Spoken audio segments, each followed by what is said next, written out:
tape, bro. Run the tape. The tape. Let's grind. Run the tape, bro. Run the tape, bro. Run the tape, bro. Run the tape, bro. Run the tape, bro. Run the tape. The tape. Run the tape, bro. Run the tape, bro. Run the tape, bro. The tape. UGA game day, boy, we ball out. Pull up, put the whole conference in the doghouse. Leave them 6 feet, see me on the win streak. All-star status, go coach, and the bench deep. Offense on 10, how we run it? Your best ain't nothing, we gon' send them boys punting. Black and red, got them dead on arrival. Defense hunkered down for the tie. Hey, you don't want it with the dogs. Found guy on it, you don't want it with my dog. Break it down, play by play, that's the day-to-day. They know we ain't come to play, boy, it's UGA. Kirby smart, I cannot play the fool. Back to back, we did not come to lose. Back to back, like we got something to prove. Pay your dues, dog nation on the move. What's up? We doing a little bit different around here. We ain't come to play, we ain't come to play. Shut up and grind the tape. The tape.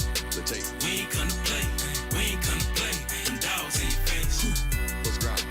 We ain't come to play, we ain't come to play. Shut up and grind the tape. Shut up. Let's grind. We ain't come to play, we ain't come to play.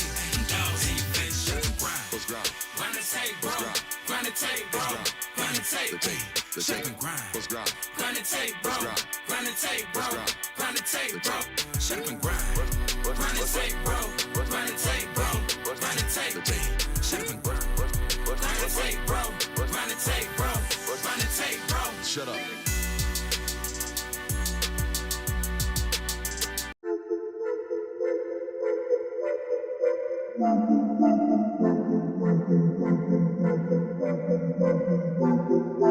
Welcome in, ladies and gentlemen, to MBR, or as we like to call it around here, Nothing But Rants, the show where I find topics that I'm oddly passionate about and I pontificate upon them. These are not hot takes, but rather takes that I'm hot about. What's up? You really like that?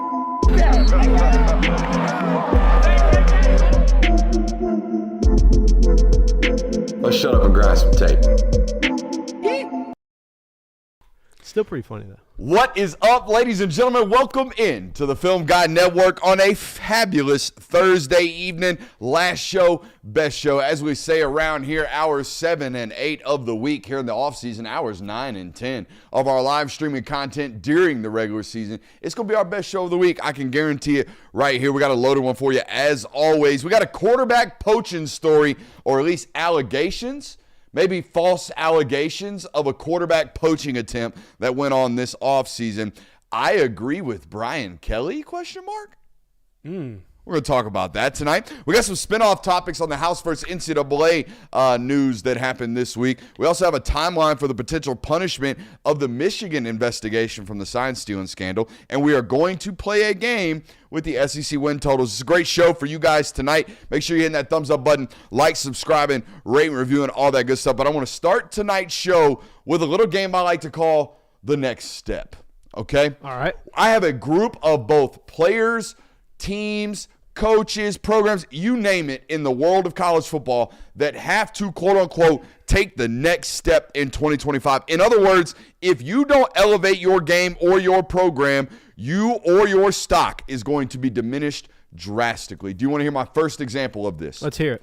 DJ Lagway. DJ Lagway is a next step category football player for me this year. I'm a ceiling evaluator, guys. I think you know this by now. I didn't start being a ceiling evaluator. I was more of a, are you a good football player? Do you play the game the right way? I was one of those evaluators when I first started this business. And now I realize, okay, that's a ceiling sport. All right, I'm a ceiling evaluator. I am one that's going to fall in love with the flashy and the fancy. But I don't marry flashy and fancy, especially not at the quarterback position. I need consistency, right? I need you to show up every single down and play the position with a level of discipline and a level of proper decision-making that makes me want to invest in you at an extremely high rate. And though I am fascinated by the highs of DJ Lagway, there are some concerns for me, right? This is not a college football player, or excuse me, there is not a college football player on the planet that can make the types of throws and the wow types of plays that DJ Lagway makes. However, through nearly 200 attempts so far through his college career, I think it's 197, through 197 attempts in college, we are completing less than 60% of our passes. Now, we're right there on the fringe. I think we're 59.9, but it ain't ideal. Even at 60, even at 60%, that's not great. I want to be a much higher completion percentage, and that's just the box score. But when you turn the film on of this guy as well, guys, you see sporadic decisions. You see, okay, you might be trusting your abilities a little bit too much. Hey, we didn't see that guy. Hey, the game might be a little too quick for us right now. Some of that stuff I expect to see from a freshman. However, we got to take that next step and avoid some of that stuff we saw in year one as a player/starter. In year one as the full-time starter, we got to take a next step. Yeah, I feel like DJ Lagway is almost the poster child for this type of segment of got to take the next step for that program. You got to help make that entire program take the next step. Billy Napier take the next step, and it all kind of hinges around DJ Lagway. Also, I've got to see you remain healthy. Like, we had a hamstring thing that knocked us out last year. We got a shoulder thing that knocked us out bothered us last year and knocked us out this spring. But you're 6'2.5", 6'3", 240 pounds. I need you to play durable. That's what I need you to do as well. Facts. I have Nick Harbor as one of these because that's a great big one. The discussion around South Carolina is obviously Lenore Sellers and what he provides and the type of ceiling he has because, again, like Lagway, their success kind of hinges on him. But I would say that Nick Harbor is almost a bigger factor in this offense because even if you just get a replication of what Lenore Sellers did last year, South Carolina is going to be just fine. But where are the wide receivers at? Where are you going to find these playmakers? And Nick Harbor is really one that's been highlighted. They got Jared Brown from Coastal Carolina and Mazio Bennett was good for them. But, like, if Nick Harbor doesn't show up this year, if Nick Harbor does not ball out for this football team this year, you're going to be relying on, like, a group of freshmen to kind of step up and take over this wide receiver room. And from a South Carolina team's perspective, they need him to pop for sure. But even from his individual draft and like prospect eval and trajectory as a whole, if he don't make a massive leap this year, I don't know when he will. This is his first, I think you might have mentioned it, this is his first offseason really dedicating solely to football. This is a track athlete that ran track in college, not just a high school track star. This kid ran SEC, like, championship caliber times in the 200 and qualified nationally, I believe, in the 100 as well. Dedicated solely this offseason to football. If he doesn't make the jump that we expect him to make, I don't know if he ever will, or at least if he doesn't make a drastic leap this year, when will the drastic leap come is my question. I'm with you. Got to take a next step. Who do you got, Curb? Yeah, it's time for this quarterback to take the next step. You're going on about 2.5 years of starting. Cade Klubnik needs to elevate his game. There's no Phil Moffitt in the backfield. There's no Will Shipley in the backfield.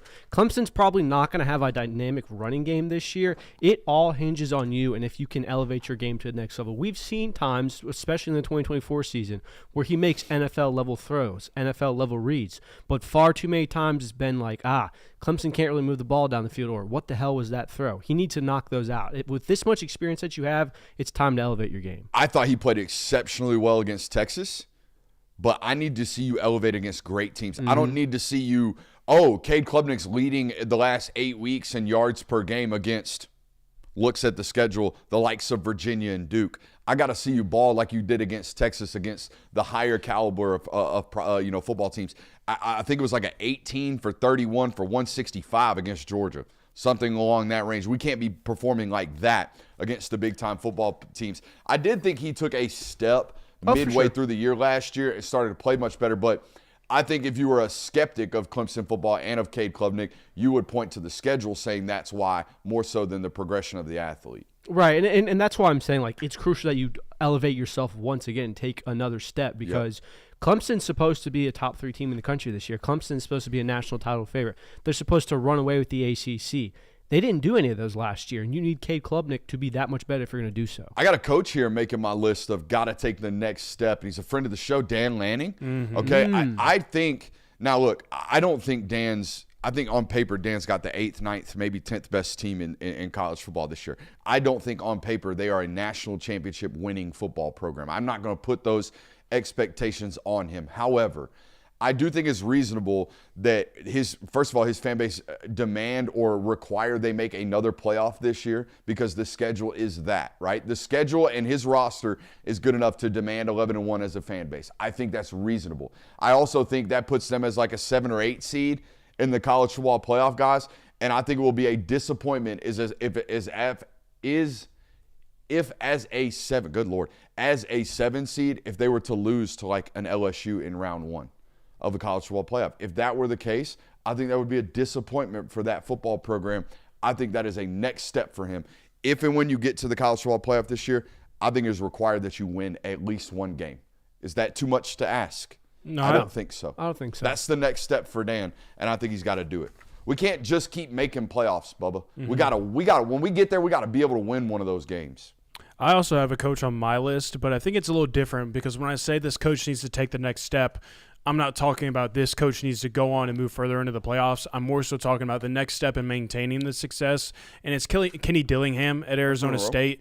I think that he has to take the next step in making sure that this success is sustainable at this program because the Big 12 is searching for somebody to do it, or at least we're searching for somebody in the Big 12 to kind of take over this conference and get a chokehold on it and say, this is our conference. We're going to be the competitive team out of here. Arizona State shows promise of doing that. They return some key pieces, but they also lose some key pieces that make some questions of, are they going to be a playoff caliber team at this conference? I think Kenny Dillingham has to take the next step forward and making sure that this isn't just a one-time thing. This isn't just a blip on the radar for the Sun Devils. This is something that is here to stay. Next stop, consistency for Kenny Dillingham in Arizona State. I'll ride off what Jay was saying. Sam Levitt, the quarterback, has to take the next step for Cam Scatterbo. It's very similar to how Clemson's situation is. You don't have a dynamic running back in your backfield this year, at least not to the level that Cam Scatterbo was. Sam Levitt showed a lot of promise in the Big 12 championship. He looked really good at times against Texas. It's time to consistently give that through 12 weeks for Arizona State because they're going to need you to do so. How about Hugh Freeze? Oh, I have him too. We talked about it Tuesday. If he doesn't improve, I might be thinking about firing him. Yeah. If we're 3 years at Auburn, averaging 6-6, you probably got to go. It's not that you're not even delivering. You haven't shown promise. And we said this earlier in the week. There's no signature win. There's not like, hey, at least things are getting better. It's just been consistently meh. We're always about like trying to gauge temperatures of fan bases. As a non-biased, I don't really care about the outcomes of Auburn. I'm going to analyze it as best as I possibly can. There are 8 mandatory wins on that schedule, in my opinion. Mandatory, wow. If I were an Auburn fan, I would look at that and say, I'm reasonable for demanding 8 wins. So is that saying if he doesn't go 8-4, he's fired? No, I'm saying if he doesn't go 8-4, we're rightfully pissed off. Okay. Now, I wholeheartedly believe if he turns in another 6-6 or around 500, we got to have a serious conversation, a real conversation about maybe getting rid of this guy. Hey, 6-6 accomplishes his goal though. Mm-hmm. Just got to make a bowl this year. The bowl comment was crazy. The more I think about that quote, though, the more I think it was just Hugh Freeze setting himself up to be able to, at the end of the year, potentially say, "Oh, we went way past expectations." Like if they go 8-4, again, that would piss me off. If I were an Auburn fan and my coach was out here curtailing expectations to we got to go bowling, just so he can make me feel happy when he exceeds his expectations with an 8-4 season, I'd be pissed. Yeah. No, I'm not saying it's right. That's not what I signed up for. Not when the other guy. By the way, all that recruiting momentum that Auburn fans love on, and rightfully so, 2 top 10 classes in a row. Have y'all seen what Alabama's doing right now in 26? They're building up. You know, Big Bro is Big Broing again on the recruiting trail. So it ain't like you can just mediocrely pass your way through here and everybody like, okay, at least he's not Brian Harsin. How about this coach? This one feels almost unfair because they've gotten pretty much to the top of the sport. But it's time for Steve Sarkisian to take that next step. Steve Sarkisian's kind of in that area that Kirby Smart was from 2017 to like 2021, where it was, yeah, you're one of the top coaches in the country. You're going to consistently have one of the best teams in the country. Everyone believes in you, but you haven't delivered on a national title yet. And I feel like that's going to be his next step. And if you go another 2 or 3 seasons without Texas winning a national title, there's going to be some Texas fans looking around going, is he the right answer? Is he holding us back? Which the answer is obviously no, but... I have a Texas player. And it's not Arch Manning, but I have Ryan Wingo on here. Yes. I think that Ryan Wingo is another one of these wide receivers that they lost 2 really good weapons last year, and he was stellar as a true freshman. He made some big plays for them, and he looks the part as somebody that can be that number 1 option in an offense. But got to take that step forward and officially being that guy in that offense. And the way Steve Sarkisian runs his offense and having Arch Manning around, and also that running back room kind of getting their depth back. I think all of those things are going to help him out, but I think that he's got to take a step forward and really elevating that offense and keeping their receiving game strong. By the way, I think it's like 5 or 6 years before we're like, hey, Sark, you better win or we're getting rid of you. A title? Yeah, I think we got to. Bro, they were bad for like a decade and a half. They were not good. You'd think that would make him more apropos to keeping him around, though, because he's like, guys, you remember what we were doing before him? No. Yeah, you were going 7-5. At least he's got you to. We're guaranteed 10 wins. We're guaranteed to be in the national conversation. We're guaranteed. You got to think that it's like a Ryan Day situation where like That's you're getting cracks at it. Ryan had 7 years before they were like, hey, buddy, you lose to Tennessee at home after laying an egg against Michigan, and we'll fire your ass. Right. That's how long and the argument there is it like, will take that long here. Yeah, and the argument is always there, like you're always, or like you at least think and foresee them always having a chance at winning it with him as a head coach. I think Sark would also have to lose 4 games in a row to Texas A&M for them to really go like, what the hell is going on? Yes. You get this guy. It would have to get that bad. Right. But I think they were so bad under Charlie Strong, Tom Herman, that it just 10 wins, man. Come on, we're not going to get rid of you for that right now, I don't think. But again, you go 7-8 years of, man, we're just going to be a 10-2 football team that gets our doors blown off, which they didn't. But we lose by 7 every year in the quarterfinals. Mm-hmm. What the hell is that? Eventually, it will get old. I'm going back to the players well here. Now, this young man is being projected as a first-round draft pick at defensive tackle, and I covered him. I know he's a great player. I know he's a blue-chip prospect, but he has not played like that, and they need him to. It's LT Overton at Alabama. Yeah. I know LT Overton could be a first-round draft pick as a defensive tackle, like 3 technique, being 6'4", 285 pounds, an elite athlete, twitched-up freak, okay? I know he could be that, but they're kind of playing him, and last year it felt like they were playing him in that hybrid defensive end, defensive tackle role, and I just don't know if that's where he's going to eat at most. So if LT Overton's going to play his way into a first-round draft pick, he's going to have to take a pretty drastic leap from last year to this year. Even though he's a veteran player and he's been around for quite a while, I still feel like he falls into this category because this is what was being discussed about him going into year 2 for him.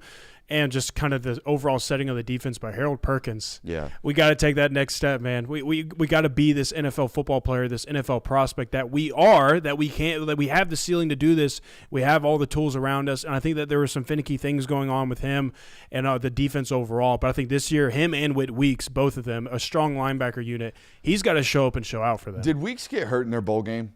Yes. I thought he got hurt. Is he going to be okay? I don't know. We need to look this up. We watched that game in New Orleans. I think he hurt his ankle or something. I got carted off the field. Yeah. I hope it wasn't soft tissue, but I think it might have been. I mean, the fact that we haven't really heard reports that he's going to be out for a period of time. It says he suffered a dislocated ankle and fractured fibula. He was not expected to make. He is expected to make a full recovery, not expected to miss any games this season. All right, so you're good there. Oh, he just dislocated. That did worry me. Just dislocated his ankle and broke That his sounds leg. like a nasty injury. No, honest to God, dislocating nowadays is better for you than anything else. Yeah, dislocating and breaking is way better than but the like fibula a severe part high ankle sprain. is what. Oh, the fib. Yeah. We out here fibulating. That's a little bit much. Is the tib the inside or the outside? I always Tib, forget. fib? I believe so. No, I know that those are the 2 bones in your leg. No. Which one's I'm the inside, I'm which trying to one's the remember. outside? I don't remember honestly. Or is that the front and the side? Like the front and the outside of your legs, right? There's 2 It's like bones. the shin bone and then like the outside. Yeah.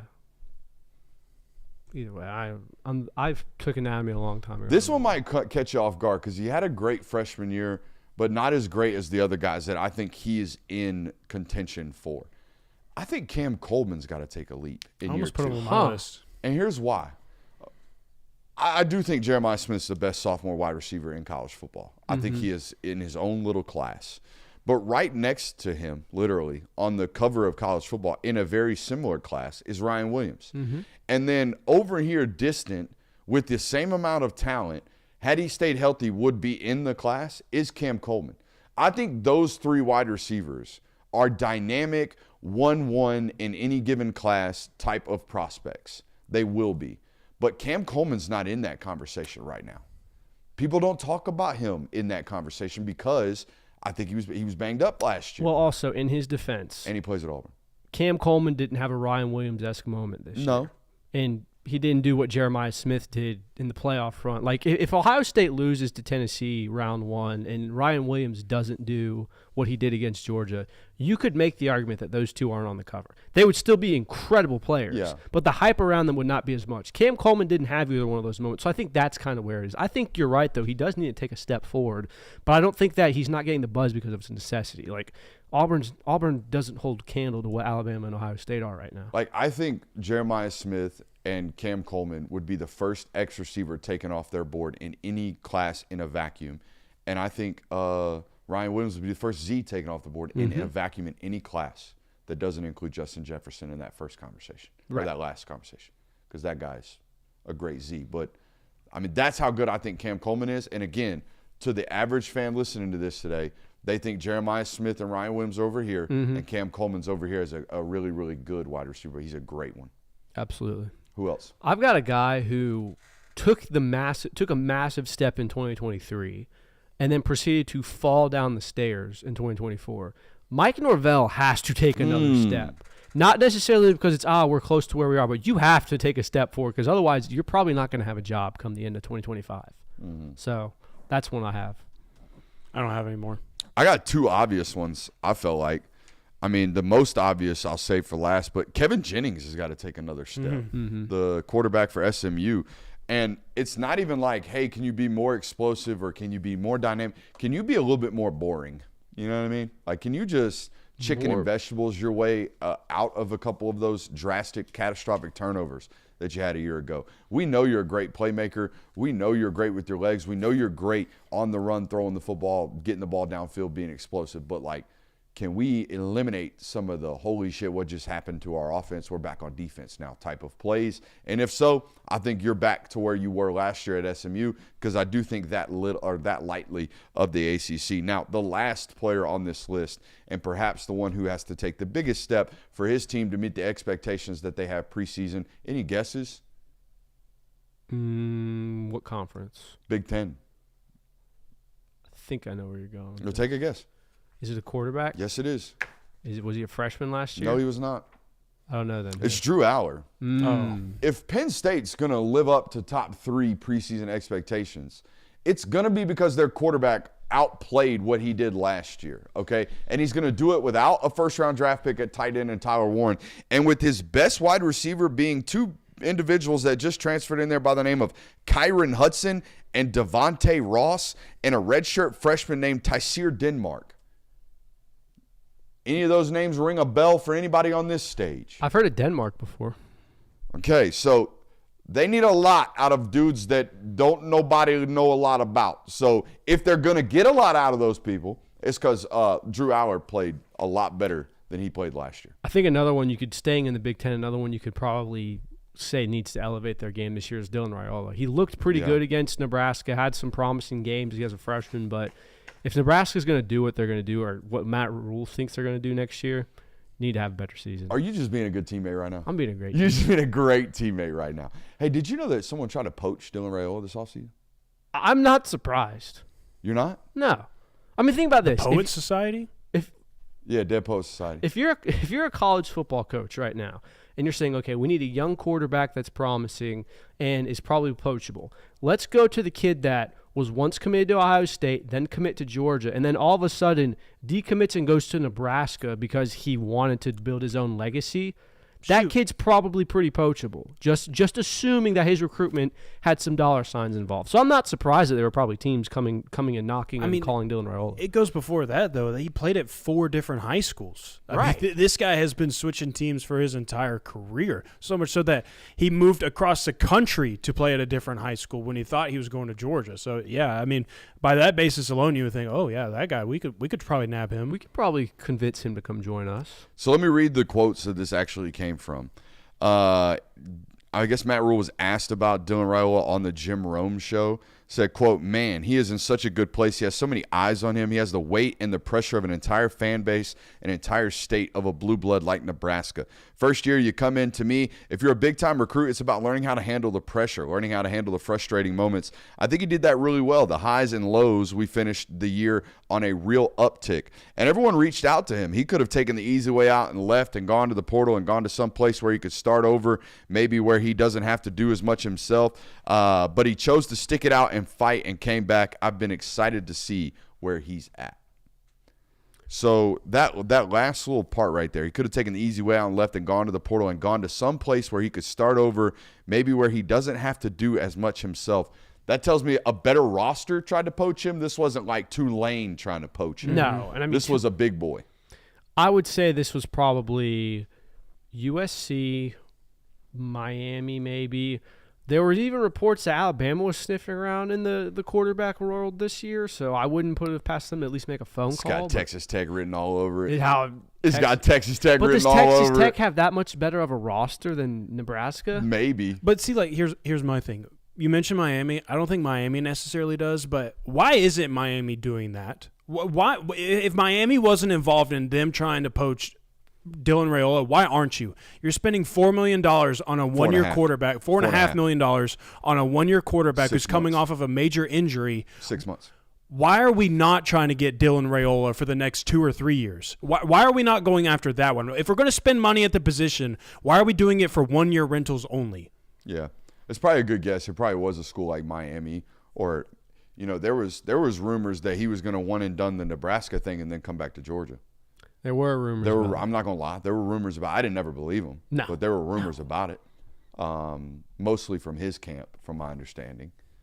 So, yeah, there's been lingering things. Y'all made the best point about the transitions in high school, like all of the moves for various different reasons, okay, all of which I guess justifiable if you really nailed it down. There were some people that would just go through it and they would defend every single one, and at some point I was just like, well, okay, I'm sure you'll be able to defend whatever the next move is, right? So there was that whole thing going on in high school.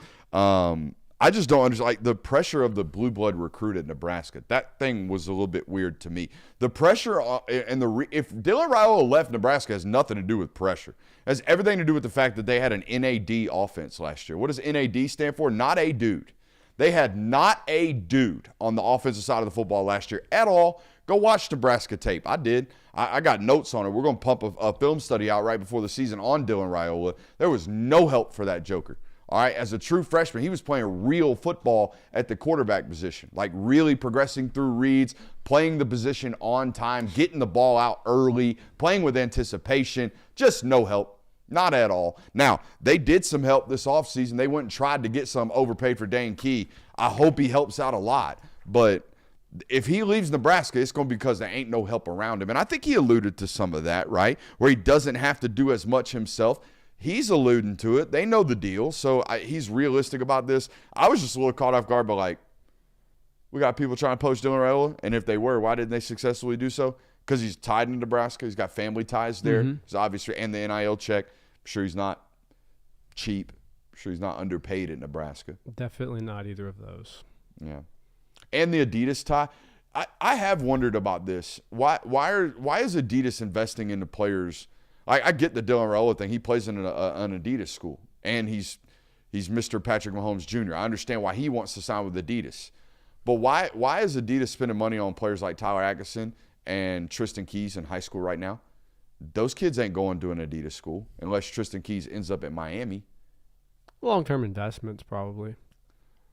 A long-term investment that's going to require you to take 3 years off of association with that athlete while they're laying in bed with another company? I guess.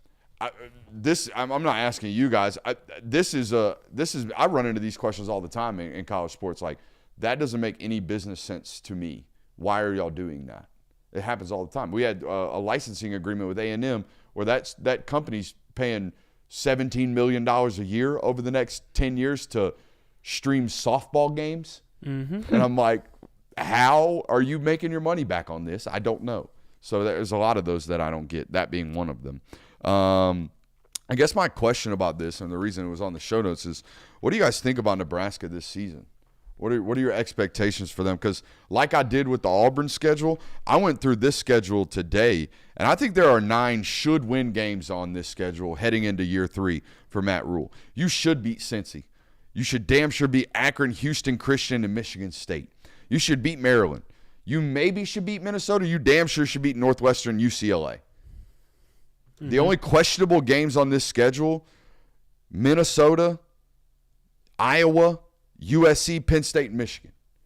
I can tell you right now, Matt Rule, You can go into this season and you can lose USC, Penn State, Michigan, and you should still have 8 wins on your schedule.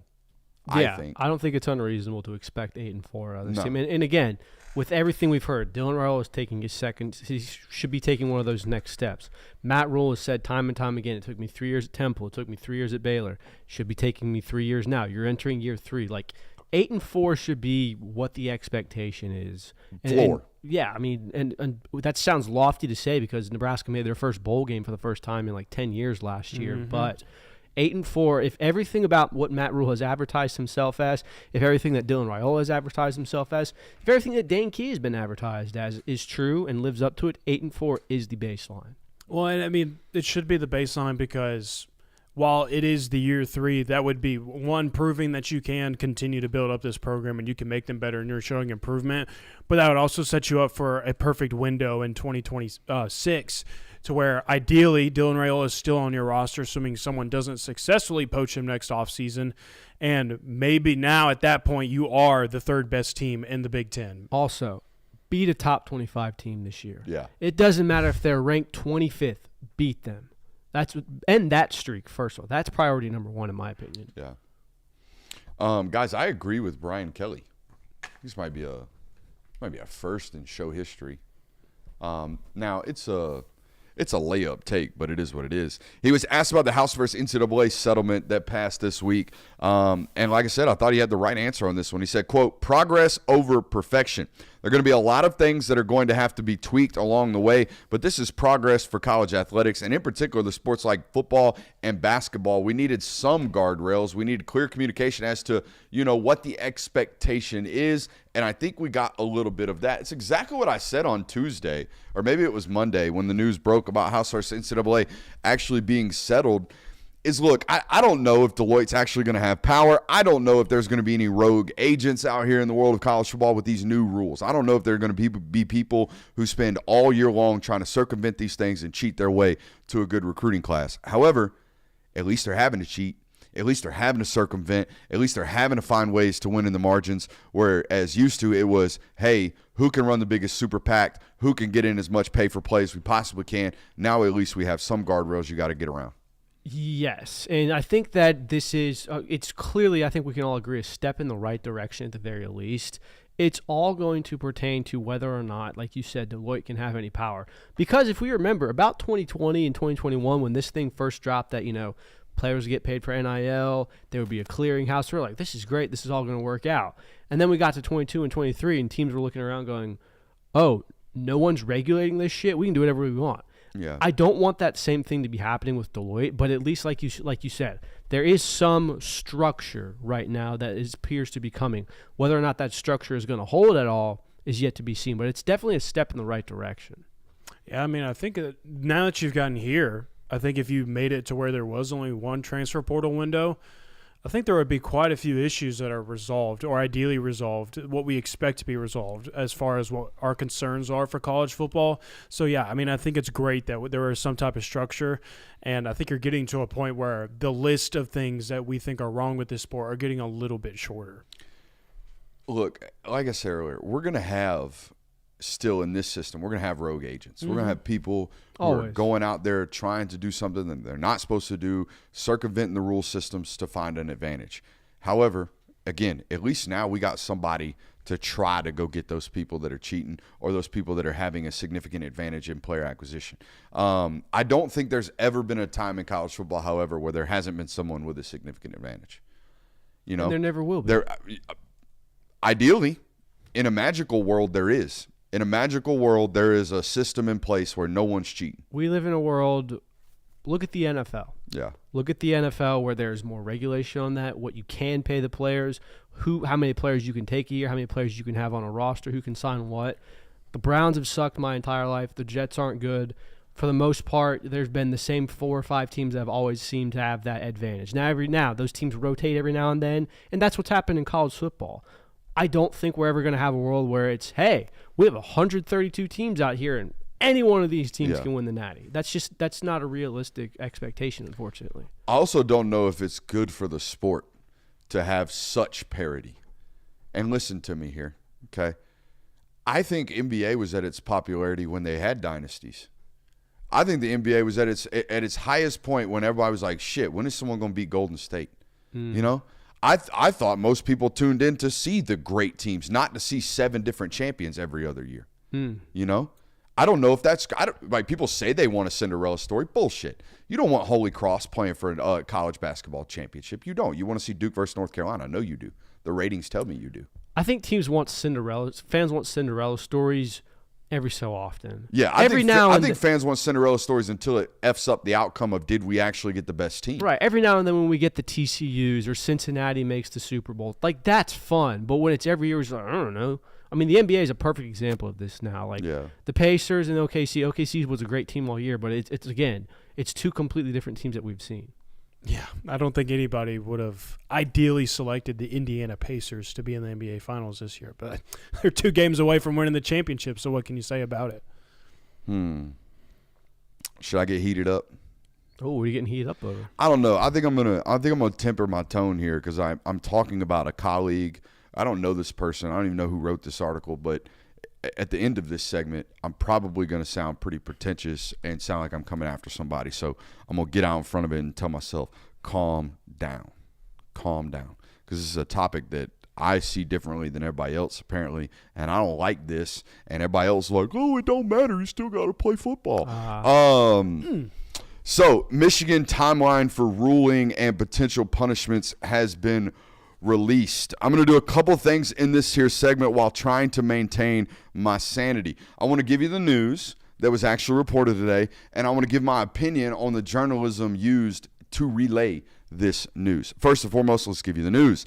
In the next 30 to 90 days, the NCAA will give out punishments for the Michigan sign stealing scandal, with potential punishments listed as follows.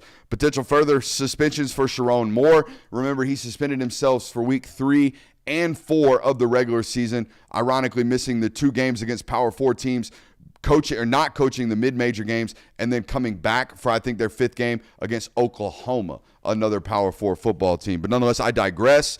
Could potentially be further suspending Sharon Moore. They could potentially vacate wins from the 2024 season, and they could additionally put in recruiting restrictions, monetary fines, and are discussing whether or not a postseason ban play or could be in play. Now, the postseason ban, I'm going to go ahead and tell you right now, ain't going to happen because there is this new, I guess, theory or new thought process, which I agree with wholeheartedly, that current athletes should not be punished for the transgressions of previous athletes. So they're not going to punish postseason play of the kids on the roster right now for what happened with the kids on the roster in 2023. I think we all wholeheartedly agree that's probably right. Yeah, that's fair. Yeah, we think that's fair. So that's the news, okay? The news, again, potential further suspensions for Sharon Moore, potential vacating of wins in the 24 season, recruiting restrictions, monetary fines, potential postseason ban play. What are you giggling about? The 24 season's funny. Yeah, vacating wins. We're going to take away the wins after you won the Natty. You still get the Natty, though. They're just going to make it a Natty with an asterisk that has a subjected win total. That's the news. Let's talk about how the news was actually reported, however.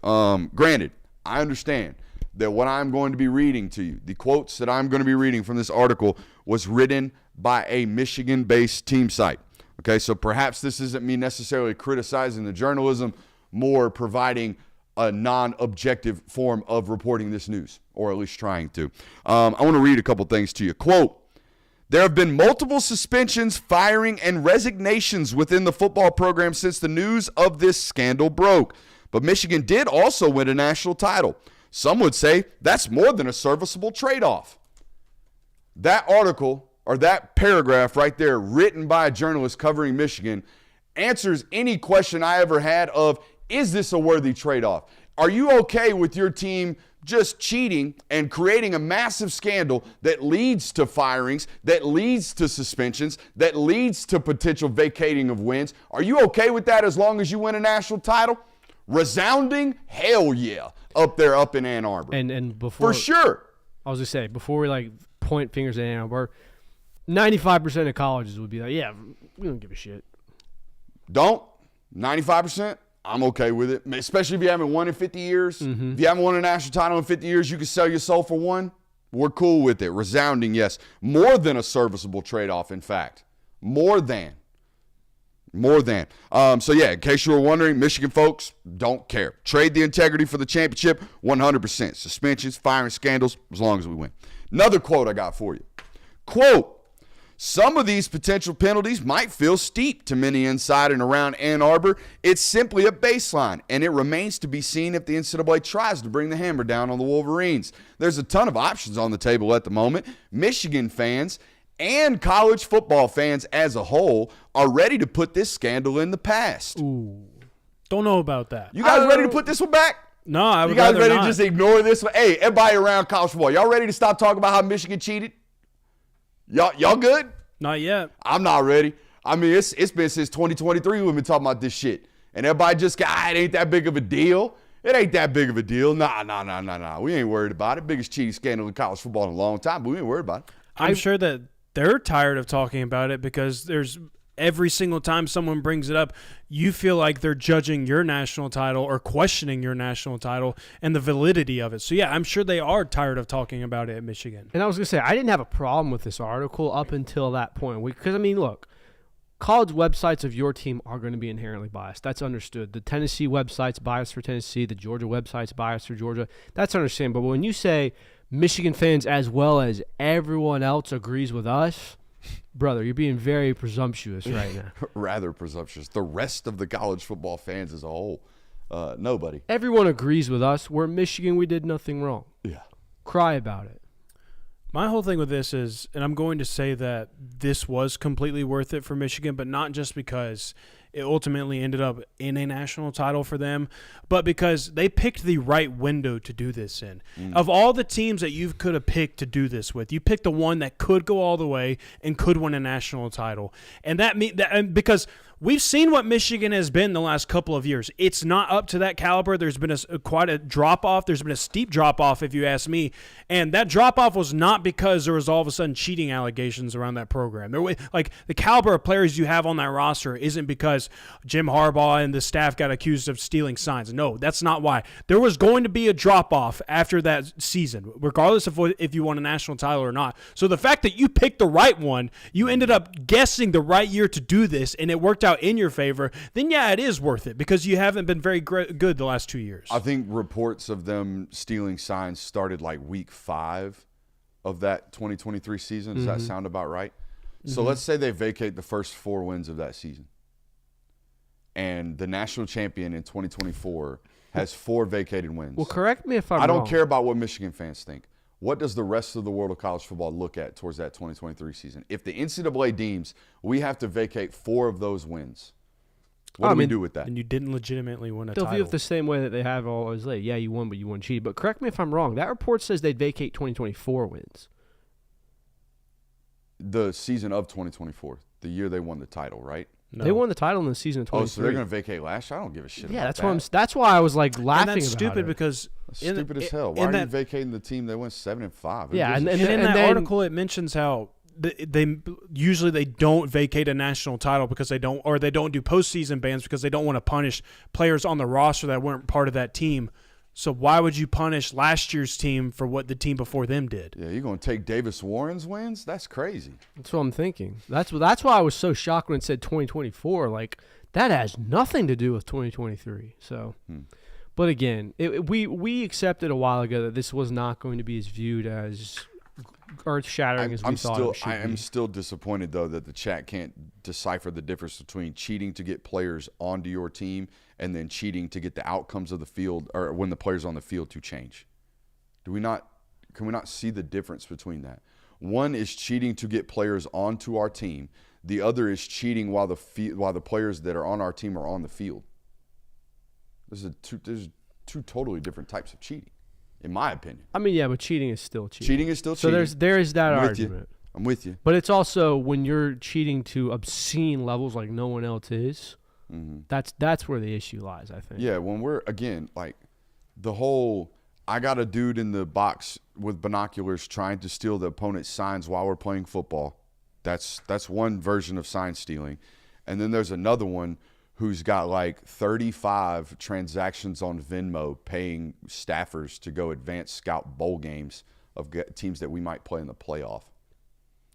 Again, I feel like I'm running in circles talking crazy, but If I can't tell you the difference between those two, if you can't see the difference between those two, then again, there's no point in us arguing about this because we're constantly going to see this differently.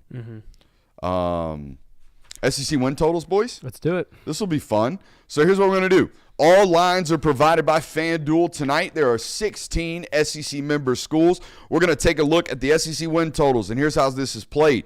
Each of us will give you 3 teams in 3 separate categories, a total of 9 teams per member on the stage today. We got 3 locks. These are teams we feel confident will either hit or land short of the win total number. All right, we have 3 stayaways. These are 3 totals we are not touching for whatever reason we give you. Then 3 coin tosses. These are 3 teams that are going to be teetering on that wins and loss line all year long. First example of a lock, I got Arkansas as a lock to land under the win total of 5.5 wins because this is simple to me. I have to find 7 guaranteed losses on this Arkansas schedule. Easy as pie. I got them right here for you. Ole Miss, Notre Dame, Tennessee, A&M, Auburn, LSU, Texas, L's. Now, if you want to argue and say, hey, maybe Arkansas beats Auburn, I got you. Maybe Missouri beats Arkansas. I don't think that's too crazy of a maybe. No. Give me Arkansas locked in 4-8 this year. It's a pretty good lock. I would take that one. I took a different lock for the under. I think Mississippi State is a lock for the under this year at 3.5. I think that they are a lock to win 3 games this year because they have Tennessee, Texas A&M, Florida, Texas, Arkansas, Georgia, Missouri, Ole Miss. Buddy, you don't think they can clean sweep their non-con this year? I know Toledo's on it. I know Scrappy Bunch. No. Arizona State. Arizona State is on the no, that ain't non-conference. happening. So, yeah, Southern Miss, Alcorn State, Northern Illinois. Northern Illinois even. We saw what they did at Notre Dame last year. Scrappy bunch. But the fact that Notre Dame is one of your – the fact that Arizona State is one of your non-conference games, that's when I was like, oh, yeah, this is a lock for 3 wins right here. I'm locking them as an over. I took the over as well. Yeah, I'm locking them as an over. Give me the 3 non-con wins, and then I got you sneaking somebody in the That's SEC. what I was going to say. And somebody in this conference is going to get snuck by Mississippi State this year. It's been 20 years since an SEC team went 2 years in a row without a single conference win. Mississippi State is going to get 1 team. And if you beat Southern Miss, Alcorn State, and NIU, you're at your 4 wins. If you just get 1 conference win. Somebody. Nab them. I'm going Mississippi State over. I mean, they got somebody in November that they can get. The Egg Bowl every year is close. Yeah. I mean, you can sneak up on Ole Miss. They've done it before. I got my last lock for you. I'm hammering Kentucky's under this year at 4.5. Oh, you're an unders play, huh? Yeah. Is Kentucky winning at least 2 of these games? This is what it boils down to me. Kentucky's got to win 2 of these, and I don't think they do. Ole Miss, South Carolina, Georgia, Texas, Tennessee, Auburn, Florida, Vandy, and Louisville. Can they nab 2 of those 8 opponents? I don't know, dude. I don't think so. I don't know, dude. I don't think so. I would put that in the I'll coin give you toss Vandy. there. I'll give you Vandy. And that means you got to beat one of Auburn or Louisville. And you're going to the Whisperer's house, by the way. So that's not very daunting. Well, no, he whispers. The crowd doesn't. Oh. Yeah. All right. My lock, and this one is one of these we've said on segments before. I'm going to hammer this until proven wrong. Kirby Smart has had only 1 season with 3 regular season losses. That was his first season. And he's coming off, arguably his worst season since 2020. Still mustered up a 10-2 season there. Yes, the schedule's tougher. The roster's has questions around it. So what? Every single team in the SEC has the exact same thing going on. I'm buying Kirby Smart being able to get Georgia 10 wins until I'm proven wrong otherwise. So Georgia over 9.5 is a lock for me. I think the biggest lock for the over, in my opinion, for this conference is Oklahoma. But you're a 6-win team as soon as John Mateer walked through the doors. You're a 7-win team as soon as Venables is your defensive guy. Like, that's 7. That should get you 7 wins right there. Improve quarterback play. Defense is going to be just fine. That typically wins in this conference. So the fact that they're put at 6-5 or at 6.5 wins, I think they can get to 7. I think Oklahoma can very easily get to 7. It's the second toughest schedule in the conference, maybe the toughest. It's all tough. Yeah. It's a tough schedule. Yeah. I'm going Auburn under 7.5 wins. For a lock? A lock. Yeah. Alabama, Georgia, A&M in College Station, Oklahoma and Norman, at Vandy. I know that's not a tough one, but that's also assuming that they go undefeated against Arkansas, Missouri, Kentucky, and Baylor and Waco. There's definitely definitely 5 losses on this schedule for them this year. I'm buying the under for Auburn. All right, we're on to our stayaways. All right, these are football teams that you are not touching with a 10-foot pole on this this over/under wins. I'm not touching Georgia this year. I'm not touching it. I think there are 4 games that could go anywhere from 1-3 to 4-0. They will not go 0-4 in that 4-game gauntlet that they got spread out or throughout the season. But I do think there is some variance there. I think there's a chance that Georgia is 10-2. I think there's a chance that Georgia's 11-1. I think there's a chance that Georgia's 9-3 at the end of the regular season. I'm too much of a variance for me to bet one way or the other. I'm not buying 1-3 in those 4 games. That's why I have them as the over. Yeah. I would be completely understanding if it was 2-2. You go 500 in that, but 1-3 just doesn't sound like a Kirby Smart team. Yeah. Sorry. No, I was say go ahead, Joe. See, for me, Kentucky is one of these do not touch. Kentucky at 4.5 is a scary line for me. Stoopy coaching for his job up there. I know. Back against the wall, Stoops. Watch out. And I think that Stoops beat Ole Miss last year, despite the fact that their season was really bad. I mean, who's to say that they can't do that again this year? Zach Calzada has proven that he has some type of magic in his game. I mean, he beat Alabama at Texas A&M. So I just think that there's a scenario where Kentucky could certainly get to 5 wins. Yeah, well, I couldn't legally drink when Zach Calzada beat Alabama.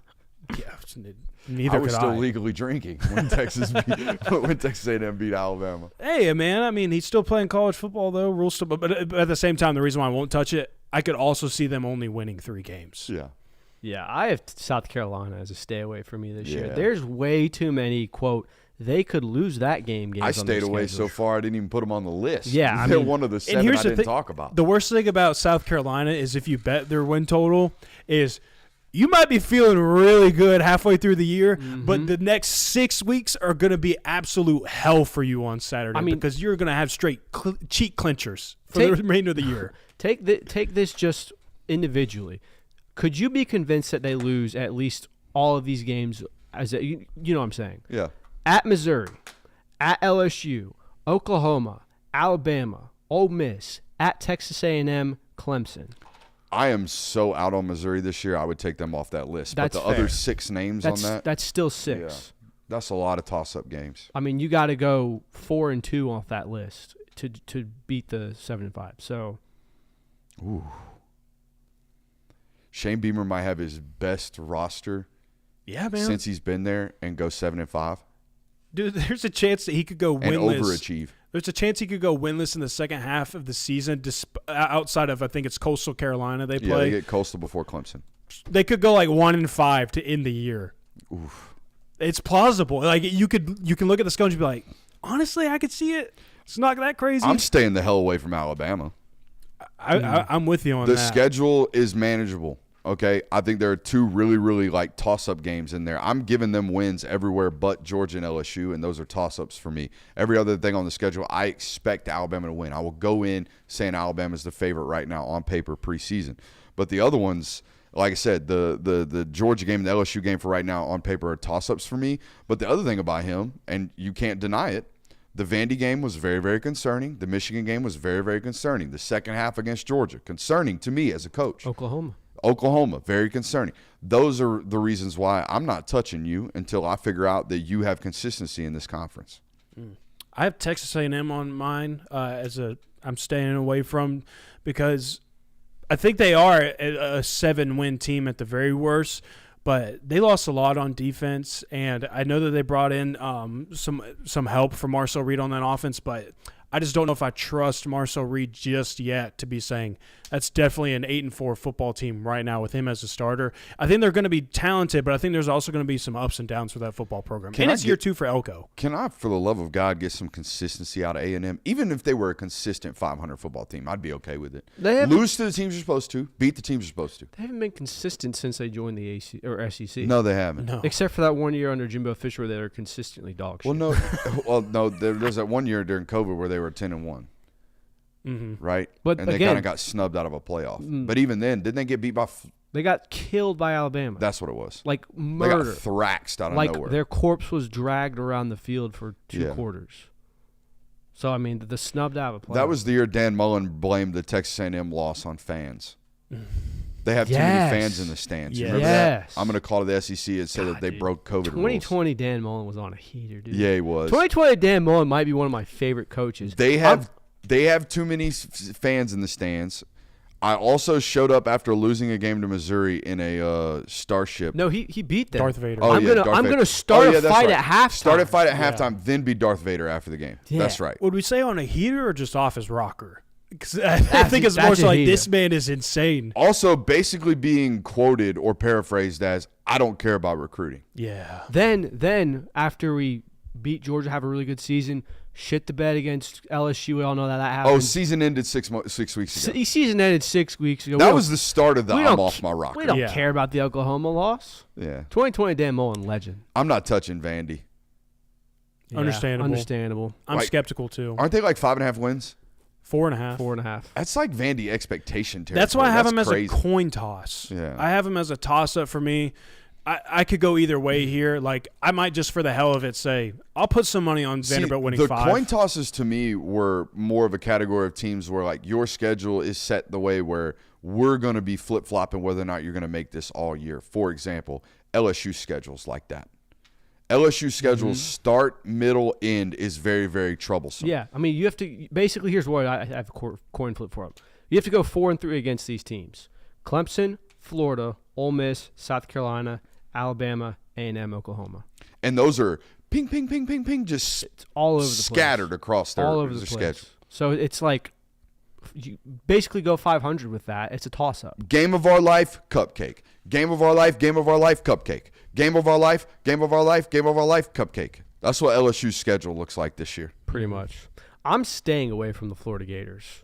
I know that there's a lot of hype around DJ Lagway. I know that people That's me think too. They're going to be flirting with it all year. That's what I'm saying. Like it's the same thing as South Carolina, where there's too many. Oh, they could lose that at LSU, at Miami, at A&M versus Texas, Georgia, Tennessee, at Ole Miss. Like there's a lot of games on there where it's like I could very well see them losing that. It's too many for me to even touch them at over 6.5 wins. I don't think there's a chance we lose to Bama at home. Josh Skelton, how long you been a Georgia fan? What are you talking about, Josh? Somebody's new here. I have Ole Miss as a coin toss because it is at 8.5. They could go 8-4 or they could go 9-3. I could see both scenarios. I think that there is going to be a drop off for Ole Miss this year, considering what they lost on defense. So I don't really know where to place them, but I could also be like, oh yeah, I could see 9 wins. I might dabble with it a little bit. I think Oklahoma is going to be looking at the last 2 weeks of the season, trying to figure out if they can get over their win total. I was literally about You're to going say to be down to the wire with the Sooners this year. The weird thing about Oklahoma is there's a lot of, they could win that game. They could beat Michigan. They could beat Auburn. They probably should. Hopefully, maybe. They could beat Texas. Obviously, it's a rivalry game. They could beat South Carolina. They could beat Ole Miss. They could beat Tennessee. They should beat Missouri. They could beat LSU. They did it last year. Could they beat Alabama again? Like, there's basically 75% of their schedule is, I could see them doing it on a good day. Far too much for me to say that. Did we have a unanimous lock? I don't think any of us had the same lock. Oh, no, me and Brooks had the same Mississippi State. No, but you had it for faded. opposite We reasons. had the same Mississippi State. We had the same Mississippi State. You faded. You faded. Yes, I did. You don't fade. believe in the Bulldogs. Come on, let me bring you back to our side so we can have a unanimous lock so the fam can put their mortgage on Mississippi State over. I'm not putting my faith in anything I don't believe in. It's unfortunate. That'd be misleading. It's hard to argue with that, honestly. It is hard to argue with that. He believes in faith. Quick, before we end the show, into the national hour. Who is the team most impacted, or at least had the most beneficial run during the "we got no rules" bullshit going on in college football? This was kind of the thing I touched on a while ago when we talked about this. Who's the biggest bag man? There were a lot of teams that had a lot of good recruits, but no one really thrived on the field. Yeah, we talk about how USC did a lot of recruiting damage. Miami's gotten all these guys. You could say that maybe Tennessee was one of them. Tennessee just lost that quarterback that they flew a private jet out for. Didn't win anything from him. USC might fire their head coach this season, and Miami hasn't even made a conference title. So it's like, yeah, you have all these teams that kind of thrived in the recruiting realm, but none of them thrived on the field. So there's an obvious answer then. Who is it? Texas. Texas is the lone high spender that's actually won football games But was that also because at a high rate. Was that also because Steve Sarkisian elevated that roster? as It's well? both. Okay. It's both. It's a combination, but that's why he's the one who actually did it. I guess my You know what question. I mean? I guess my question is like, if we had legitimate rules and we had all these things where it wasn't Wild West, would Texas not be where they are today? No, they'd still be on the uprise because of Sarkisian. Okay. And because he's gotten his – I shouldn't say that, but he's very clearly a different head coach this time around than he was at USC. He's very clearly a different head coach this time around than he was at Washington. Well, he's older. He's more wise. He's had multiple more stops. He's been in the game 10 years longer. Been in the game 10 Kirby years longer. Smart's a different coach He's than he also was kicked in- a major addiction. For sure. He's a much better football coach this time around. It also helps that he's got one of the biggest budgets in the sport currently, or has the last 3 years. Definitely. I just don't know how much of Texas's rise in their success can be attributed to the fact that, you were going out and paying really good players. Mun Dangerous has a good point. Their offense would be the same. Their defense has been not drastically. It's been impacted by the fact that they can overpay. Would you agree? That's fair. Okay. I put Duke on my list. Hear me out. All right. Hear me out. Let him cook. Think about Duke's quarterback situation the last 3 years. All right? They had Riley Leonard, and then they were able to replace Riley Leonard after he transferred to Notre Dame with then Malik Murphy, and now they went and nabbed Tulane's starting quarterback, Darian Mensah, as well, which I guess costs around $2.5 million. You think Duke is paying $2.5 million for a quarterback 5 years ago? I think Duke has benefited greatly at the quarterback position because of this. I would argue the inverse. Recruiting a 3-star like Daniel Jones, recruiting a 3-star like Riley Leonard was way more productive from wins and loss standpoint than whatever my man number 6 who transferred to Oregon State. What did you just Malik mention? Murphy. Malik Murphy. I mean, they were just as good of a Duke football team when they weren't spending that kind of money. But yeah, they've been able to recruit talented players because of this. Yeah, That's I'm not a good- saying that they that's a good shout. benefited the most, Yeah, but I no. think they've certainly benefited. Miami's recruiting took an uptick, but I would argue that's just as much. They would have had an uptick under Mario Cristobal in comparison to Manny Diaz, anyways. And like I said, where's the uptake on the field? Yeah, no one Cam has Ward was really transitioned cool. spending money into wins quite like Texas has. Everybody else, you're right. Texas A&M, it failed miserably. Who are some other ones? Tennessee, it hasn't failed, but it hasn't they're not winning national titles because of it. No. So yeah, you're probably right. It's more of a who did less with more discussion. I just thought it was interesting. No, it's definitely an interesting discussion to have, but I don't think that you can walk. I don't think we're gonna walk away from this wild west that was 5 years of the NIL era and go, that team succeeded and thrived solely because they were just blowing the bag on players. Ohio State was a balance of both. But Ohio Yeah. State's Ohio State. Yeah. I mean, They're a top 3 roster. even if they They're didn't buy always it. contending. Like for it's not national titles. if you took away like I said, you don't point to Ohio State and go, oh, they just succeeded because they spent all the money they could. We got a whole nother hour coming up, and it is our best hour. It's our local hour. We finna talk that dog.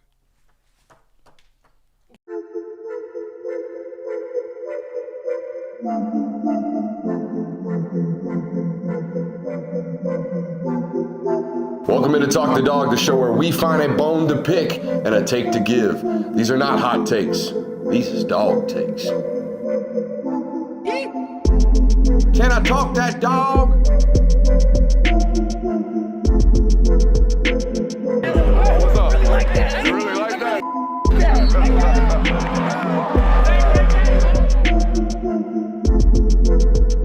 Let's shut up and grind some tape. no, he said I'm opening. But he also said I could open. He literally walked through the door and said Jonathan is going to have to open. Yeah, but he didn't mean that. Yes, he did. He It's literally looked what at me- the oh, boss yeah? man. Did You're you going to contradict what the Did you boss see man him says? wink at me when he walked by? No, he No, didn't. I didn't. But I heard what he said. He didn't mean what you said. Fine. Do you wants me to do you open. really want to open? Well, he's back now, so it didn't matter. Oh, okay. See, now neither one of us got to open because you wanted to complain. No, you tried to take my thunder. That's the only reason why I didn't get to open. Ruin a good moment. Go ahead. Do whatever. I don't care anymore. You guys done? Yeah, I guess.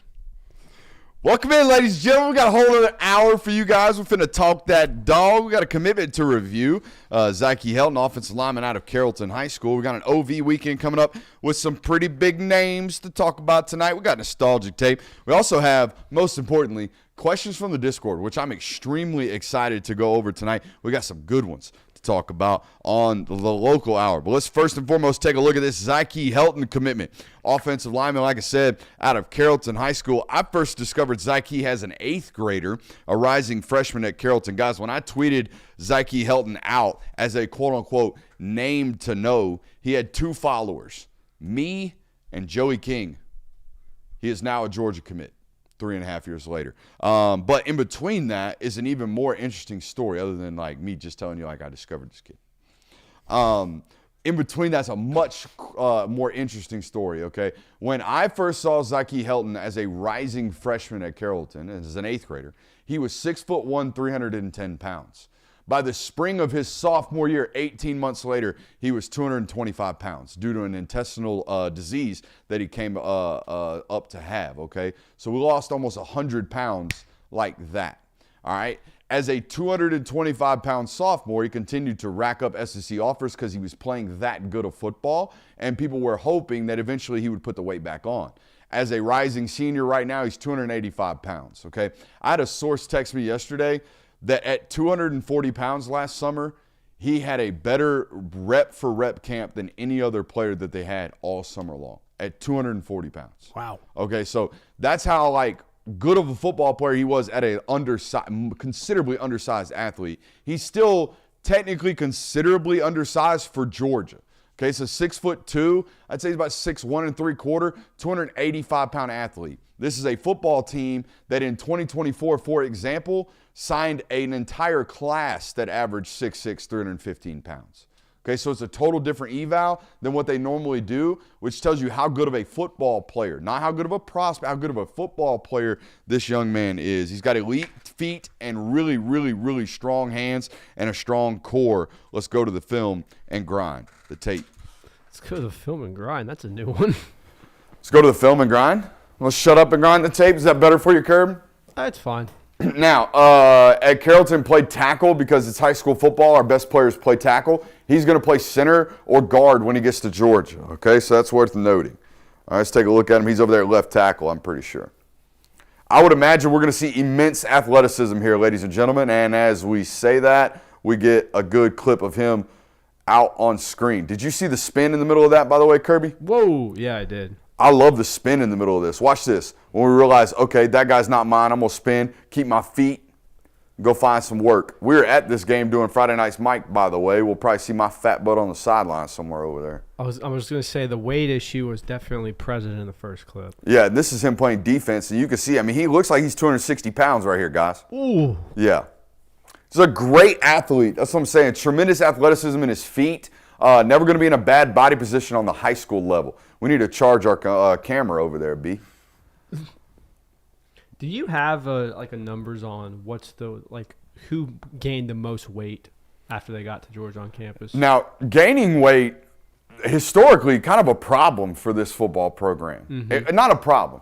Historically, much easier for this program to get weight off of big guys than it is to put weight onto big guys. Okay, prime example, that 2024 class I just mentioned, Daniel Calhoun came into campus about 385 pounds. He was 335 before he even played a snap in spring ball. Nair Daniels was almost 400 pounds. He was 340 before he even played spring ball. All right, now on the other side of that, Bo Hewley entered Georgia as a 6'7", 275-pound athlete that they needed to get to 310.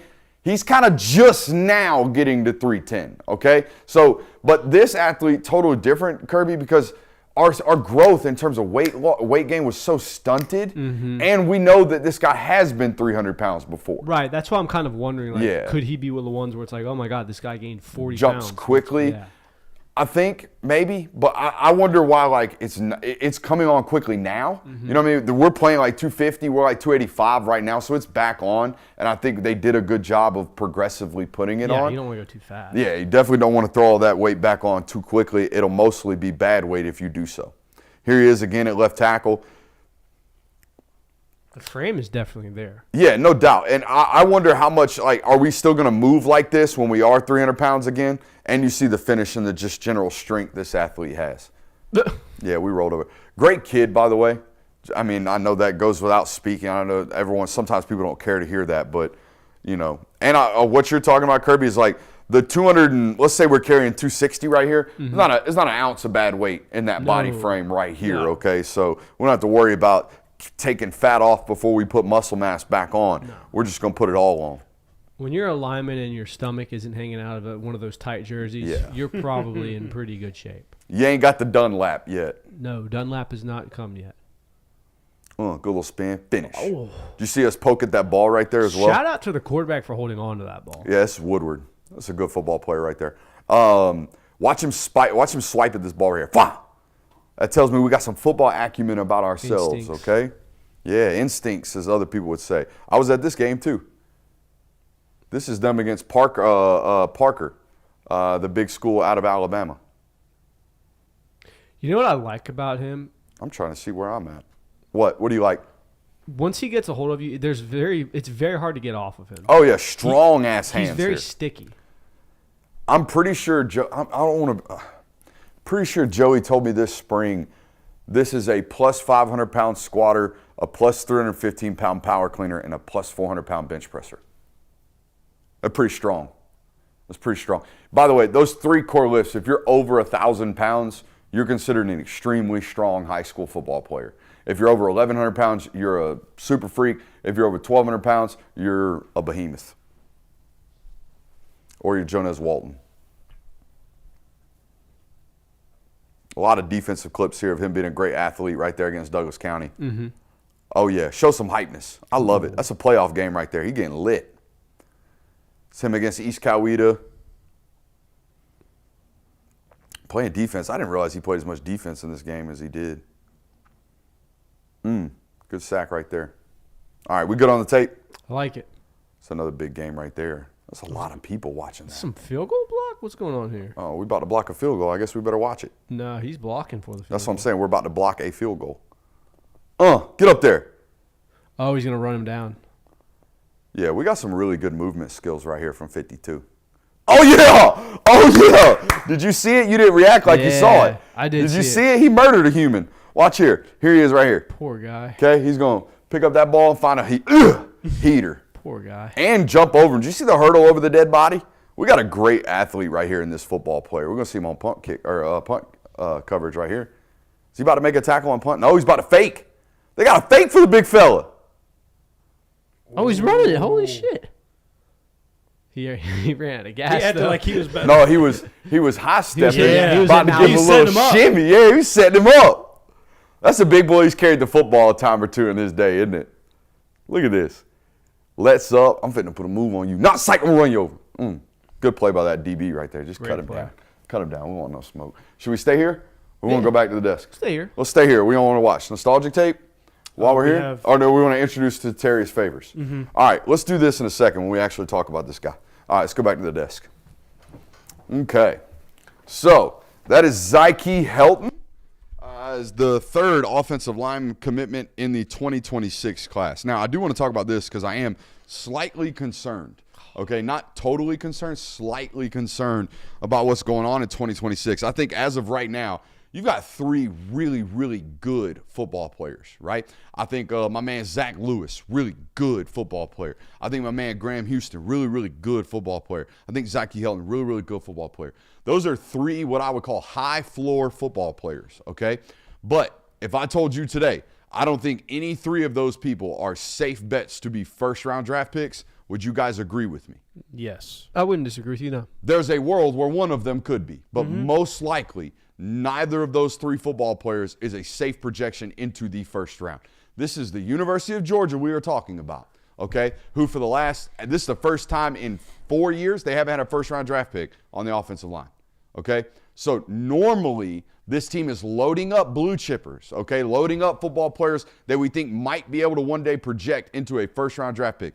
Not football players who we think might one day be able to project into really, really great SEC starters, all right? 2nd, 3rd, 4th round draft picks. Where is the blue chipper here in this class? That is why a football player like Malachi Lee is on campus for an official visit this Let me weekend. ask you a question. And they don't have a tackle right now. Does Georgia care about that? Does Georgia care and look around and say, all right, we don't have first rounders in our room right now? Or do they just look for viable stars that are going to be winnable? The University of Georgia? Right. That's blue chip brigade. Blue chip. The University of Georgia is all about we need to take blue chippers. They don't care about ratings. I'm with you there. They don't care about 5-star ratings or none of that. But if I had this conversation with them too, they will agree with me. Okay. They know the ceilings of these football players aren't the ceilings of an Amarius Mims. That goes without saying. Okay. Right? They know the ceilings of these football players aren't the ceilings of even a Cedric Van Pran. Right? That goes without saying. So I think they know that thing, and they're very much still after a player like Malachi Lee. They're still very much after a player like Chris Booker.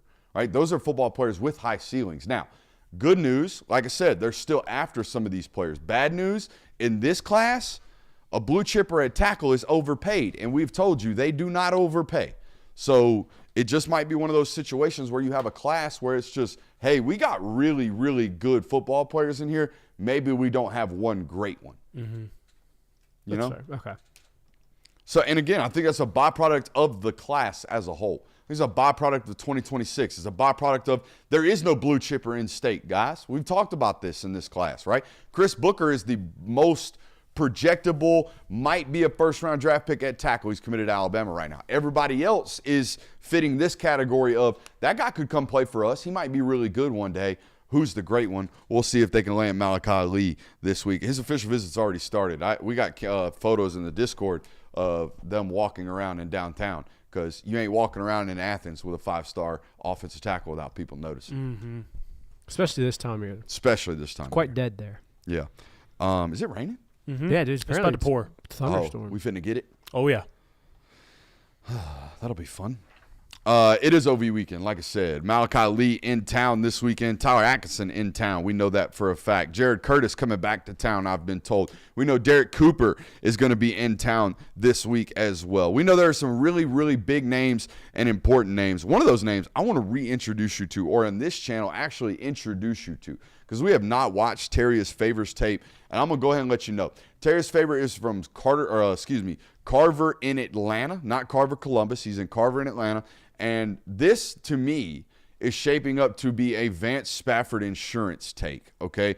If you were to take Terrius Favors, I think it's because you might be susceptible to a flip to Miami from Vance Spafford or a flip to USC from Vance Spafford. So I think this is the player that you might peel and replace with. Like very similar to what we're seeing Oregon do this year in this class. If they miss on a guy, they're going to stab with another one. This is the same type of football player or eval, if you will, as a Vance Spafford. Let's go to the tape. And let's shut up and let's grind the tape, I should say. All right. Oh, yeah, Derek Cooper's on campus. We'll talk about him in just a second as well. Ooh, look, Carver versus Alatoona football game right here. That is Alatoona, isn't it? That's a clash of two worlds right here, if you say the least. All right, let's see what we got here. Oh, we're on kickoff return right here, so we're going to crib this, huh? Oh, my. Yeah, just to let you know, the first 4 highlights are kick returns. Are you sure that's Alatoona? Yeah. I'm pretty sure. And that's Appling still. Here's the thing, okay? I saw this guy at a spring jamboree this spring. The reason you're going to look at rankings and you're going to see this kid's a 3-star. The reason being he is very small. I'm talking about very small. Like that guy? Yeah, coach, that guy. Just wait. Wait until he touches the ball. All right? That's the kind of athlete or size we got. Are we talking like Deuce Vaughn small? No. Deuce Vaughn's 5'6" and 200 pounds. I'm talking like 5'9", 165 soaking wet. So he's like a Zachariah Branch, sort of. Zach's thick. This kid is not. Okay. I'm talking like he's not even Jacoby White big. Like Jacoby White's built like a running back at 5'8". No. This will be the smallest wide receiver in the room by a considerable margin. This is Dwight Phillips. That's what physically, who could that be? Is that just the door opening up on us? I think that's just the wind. Unless your house is haunted. That was sketch. Setting up like a horror movie right Bro, now. are we safe down here? I mean, safer here than we were in the garage. You better in tell Woodstock. Mom to fix a door jamb. We can't be having that. That was sketch. It's dark out. That was sketch. All right, back to Terry's favors tape. Okay. I guess. Hold me, Jalen. Our contact balance is really good right there, too. He's zooming. Yeah, buddy, he can go. Maybe you just add him to the roster because of this. I know, though. Yeah, I mean, Just have you a Devin Hester. Hell of a block there by 11. hell, you've got an Isaiah McKenzie. Huh. Isaiah McKenzie's a good comp. He's about that size. That's what he feels like. Uh-huh. Jeez. That poor kid had no shot. I mean, this is very Isaiah McKenzie-esque. Yeah. Huh. I mean, this would be a good peel and replace if it were a miss on Spafford. Yeah. Mm-hmm. Yeah, when I watched it, I was like, I could see why this would be the Van Spafford replacement. Yeah. I mean, is his tape exclusively KOR and POR? Basically, this is him pick sixing. This might as well be a punt return Yeah. with the way that ball was thrown. Is he going to break this tackle? Are No you shitting way. Bro. Nuh-uh. What? No, that should have been first play on the highlight, buddy. Yeah, why was that not, bro? Take him off this. Bro played alone. 5 rounds of Ring Around the Rosie and Take scored a him touchdown. on that clip alone. I don't need to see anything. I don't even need to see if he can catch the damn ball. I don't care. He can catch a punt and he can take it to the house. Good Lord. Bro was playing Ring Around the Rosie. That was some incredible punt return tape. That was wild. I've never seen a broken tackle like that. Where the buddy had his jersey for like 7 yards. Just swinging and him around. 3 spins. Just swinging him around. So that's that. Let's talk about some of these names, right? That's a big one. I'm glad I introduced the audience to that. That's a what if type of take. They might take that guy anyways, to be honest with you. I think Malachi Lee, I know he's on campus right now. I think you're playing from behind there, okay? Last I heard, I think it was Michigan's in the mix there, and I think USC might be a problem. Give me 1 second. I think those are the two that you need to be worried about. Let's see here. What was that? Did you just pull up the I'm nostalgia just tape? checking to make sure I got the right names. Mm-hmm. Either way. There's that. I think you're playing from behind, but you got a good chance to get in the mix there this weekend. Now, I think the best news for Georgia right now is that we heard about House vs. NCAA settlement, and we heard about the date of June 1st, and we heard about June 12th, and we heard about the date of July 1st, and we heard about all these dates that these new rules are going to come into effect for this 2026 class. Yet here we are, all these rules and regulations are coming down the path, and Tyler Atkinson is not committed yet, which means, at least in my mind, that Tyler Atkinson is not going to the absolute craziest, highest bidder, because if he was, he'd be gone right now. Is that safe thought process, guys? It's definitely logical. I mean, we talked about it earlier in the recruitment, like, ooh, Tyler Atkinson might be one of these expensive ones. Like, people are floating around like Mark Bowman type numbers for Tyler Atkinson. If that were the case, it'd be done. Mm-hmm. In my mind, it'd be done. It'd be wrapped up. Tyler Atkinson would be an Ohio State Buckeye. Yeah. He would be an Oregon Duck. He would be wherever. Right. And if someone offered you that and you didn't immediately sign, then I would question that as well. Well, again, that's also a good sign for Georgia. If he does have these offers out here, he's like, you know what, I still want to wait. All directions are good signs for Georgia. Now, does he commit to you? I don't know, but you've gotten positive signs thus far. Yeah, I mean, that's the biggest good news I've heard in the Tyler Atkinson recruitment in a long time. I mean, it's felt like it's getting crazier and crazier. That's what I keep. It's going to get crazier and crazier and crazier and crazier and crazier as the process goes on. I don't think that is the case anymore, or else, like I said, he'd already be gone. Mm-hmm. Right. He would be in the jack. I guess I could apply the same thought process to Emmanuel Iheanacho. Why isn't that guy done? Yeah. Why isn't his agent front loading that money? Man, what's there's going on there? Not to get off topic from Georgia, but there's some weird stuff going on with Oregon right now because it looked like they were going to get Ryder Lyons, and now they're getting a visit from the Beaver kid who decommitted from Boise State. Like, they're getting a look at him now. Like, there's just some weird things going on right now for Oregon, it seems like. There's also some weird things in the positive going on at Alabama. Alabama's got a bunch of recruiting momentum right now. It's just and look, I sent that one off today. It's like, hey, what's Alabama doing? And the first text I got back from a Georgia source was, there's no inner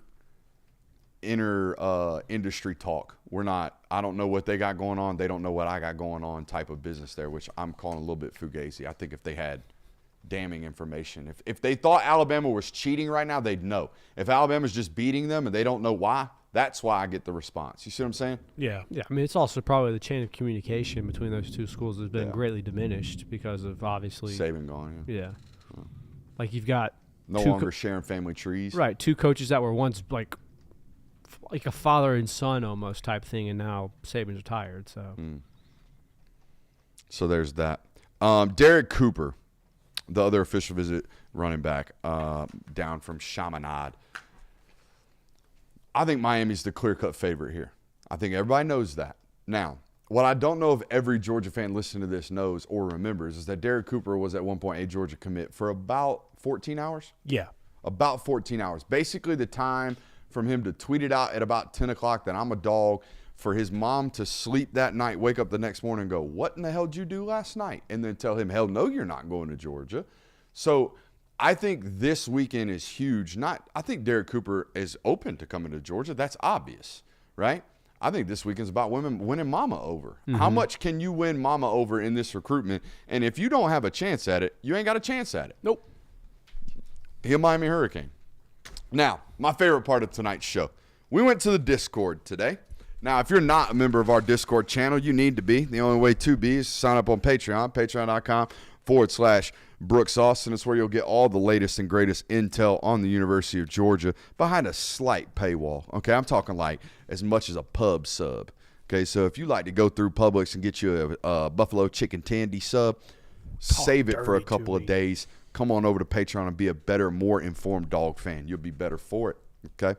Let's talk about it. We asked the Discord, hey, give us some Georgia-related questions, and we will get them answered on tonight's show. This first one comes from my man Big L over there in Discord. Shout out Big L. He says, quote, we seem to be stacking quarterbacks. Who would you pick to leave after the 2026 season? Now, I'm not answering this. You guys have to. I'm not answering Nope, that. gun to the head. Who's leaving? I'll tell you who's not leaving. Gunnar Stockton will probably be your starter. Yeah, Gunnar Stockton's still there in 26. Who's leaving? The quarterback room? Yeah. All of them. Hezekiah Melander is my guess. All of them are leaving. Jaden Jared Curtis is coming. They're all leaving. Jaden They're all Rashada. just going to get on out of here. Jaden Rashada. I'm not going to, cut the knees at Big some L, I kid's love you, buddy, quarterback but I'm career. not going to toss someone into the wood Yeah. chipper right now. It's a little early. A little early for that. Dude, this shit's coming down. How do I get a link to the Discord, Kirby? Sign up on patreon.com/Brooks Austin. I'll put a new updated link after tonight's show over there on Discord. That link only available for 24 hours because we don't want no sneaky folk getting up in there. If you could build a 7-on-7 squad with players only from the Kirby Smart era, who would make the team? Let's do offense only. Offense. I did only? defense only. too. I did defense. Okay, too, y'all did but- defense too. Let's hear Yeah. him. Let's hear him. You want to hear the defense first? Yeah, defense All first. right. Corner 1, Dre Baker. Okay. Corner 2, Kamari Laster. Got the Fair. dog in him. Like No two- arguments here on two of the either best- choice. At my Actually, hold on. No pads. Give me Tyson Campbell. I thought about it. No pads. Okay. Give me Tyson Campbell. Keep Kamari. DeAndre, sorry. Really? Yeah. I think you need to go watch some 2018 DeAndre I'm Baker. very aware of DeAndre Baker's Jim Thorpe Award-winning season. I'm very aware. So, all right. It's your team, man. We'll take Dre Baker. At my star, I'm taking Malachi Starks because I want someone who can just Oh, you're a cheater. Mm-hmm. You're a cheater. Wait till you hear this. Mike, I'm taking Roquan. I don't think there's anyone that was able to cover the 53 like he did at the Mike position. Kobe Dean's great. Jalen Walker, not a Mike. I name any other Mike. Roquan Smith was the fastest out of them all. Clears. Quay Walker at my will. I'm taking Dominic Sanders playing center field safety and just ball. I want to hawking. push back. Give me Chris Cole at will because we're playing 7-on-7. I need somebody that can go out over number 3 That's and a run good bump one, and probably. run. Give me honestly. Chris Cole. I probably should have gone with that. I'll take that actually, but Dominic Sanders is going to be my center field safety. That worked out well for Georgia. I would rather Bull play at star and Malachi at safety, center field. I think he's better than So you and I are closely aligned in thinking for this. I have Roquan as one of my linebackers, Chris Cole as one of my linebackers, Malachi Starks as one of my safeties, KJ Bolden as one of my safeties purely for shit talk. That's the only thing. That's the only reason he is there is he's going to be some type of enforcer on defense, just yapping it up. And then I have DeAndre Baker and Kamari Lassiter, and in then a Javon Bullard. 7-on-7 circuit, the ability to shit talk is paramount. So you got to have. It's like one of the most. Got to be there for me. I mean, it's all you're there for. Just to shit talk. Yep. And do dances. To instigate. Yeah. And wear a ski mask. And sometimes ski goggles. Have you seen some of the celebrations that children are doing? I've seen it nowadays? all. I've seen it all. We're doomed. Yeah. All right, offense. What'd you get for offense? QB probably going Carson Beck because there's no pressure. So that's what I went with. I mean, that dude's beautiful on air. Yeah, give me someone just sit there and that dude's 1-1 on air. Throw missiles, dude. You can't make an on-air quarterback better than Carson Beck. Now, he's really, really good when the whistles start blowing too, but he's way, way, way good with on air. Yeah, I went with Stetson because I want the gamer. Yeah, there's no gaming in 7-on-7. It's just sure there is. Nah, it's there to be flashy. Yeah. I don't want chicken and rice at my 7-on-7. I want Stetson Bennett. You don't. He's not chicken and rice. I'm going to sit here and within 4 seconds I'm throwing a missile. Sorry, I'm taking Stetson over that. They don't do boots in the 7-on-7. I mean, in reality, I'm taking Jared Curtis. So. Oh boy. Running back's got to be Cash Jones, right? James Cook. Oh, James Cook. Come on now. JC. I'm just kidding. JC? Jesus Christ, James Cook. I'm just kidding. I thought you were saying just segment. I thought you were saying just kidding. Who's at tight end? Are you really asking? Are you really asking? Who's at tight end? I'm going 4 wide here. Oh no, dude! I'm you gotta have Bowers. Okay, Brock Bowers, yes, it's obvious. Brock Bowers is part of the 4 wide. Yeah, I mean, you don't have a fourth receiver. You gotta have Bowers on it, dude. There's no way. I got a fourth receiver faster than Brock Bowers. You don't have one better than Brock Bowers. That's like probably picking a running back room and not picking Herschel. Sorry, God forbid a man tried to be original during a segment. Everyone knows Brock Bowers should be on this list. Give me your 4 dynamic wide receivers then, please. All right, at the slot, Lab McConkey. Other slot opposite Lab McConkey, McCall Hardman. We need some speed. We're going to zoom down the field. My X, I need someone who can go up and get these 50-50 balls. Give me Javon Wims. Then Z, for shit talk and just overall ball skills, George Pickens. That's a good team. I'm similar there. I went George, Ladd, Javon, and Isaiah McKenzie. Yeah, I mean, we pretty much have the same dynamic then. If you had to add one scheme to Georgia's playbook this season, what would it be? And you're not allowed to answer wide zone. This comes from Dogman9. By the way, our 7-on-7 squad question came from Preston CK34. Dogman9 wants to know, add one scheme to Georgia's playbook this season, what would it be? This isn't necessarily adding a scheme, but I think reintroducing simulated pressures in the defense would be a lot of fun. I know that they did it a lot in 2021. They've kind of veered away from it since Dan Lanning left. But also, if you want like a true play, I think, imagine this, close your eyes. Dylan Bell's out at the Z. He motions in, lines up at the fullback position. We run toss sweep to Josh McCray with Dylan Bell as a lead blocker. I hate it. Why? Do the inverse. Give me motioning to Twins running backs. Dylan Bell on the left of the quarterback, Josh McCray on the right, and we run jet back against the motion we just brought in, and Josh McCray leads blocking. Give me that. That's not a new concept, though. They've done that. Yeah, no. Like, we haven't seen toss sweep in a minute from Georgia. No. Like, since, like, the Nick Chubb days. Since everybody loves screens, how about some halfback screens? Some traditional halfback screens. Oh yeah, inline You know halfback what? screens. Yes, they did it a little. They did this a little bit with. Maybe. They did this a little bit with ETN, but I feel like running backs have not been as utilized in the past game. Open the floodgates, baby, and let them loose. Now they brought it to us a little bit last year, but how about making it a thing? How about a little 3-3 odd stack?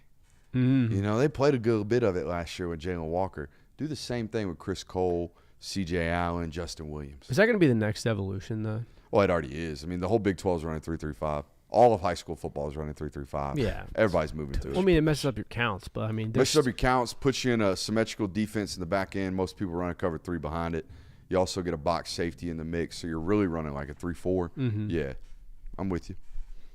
Our next question comes from Hobo Alpha. Again, that's Hobo Alpha. If you could change one Mike Bobo tendency, what would it be? Getting shit on by fans. Yeah.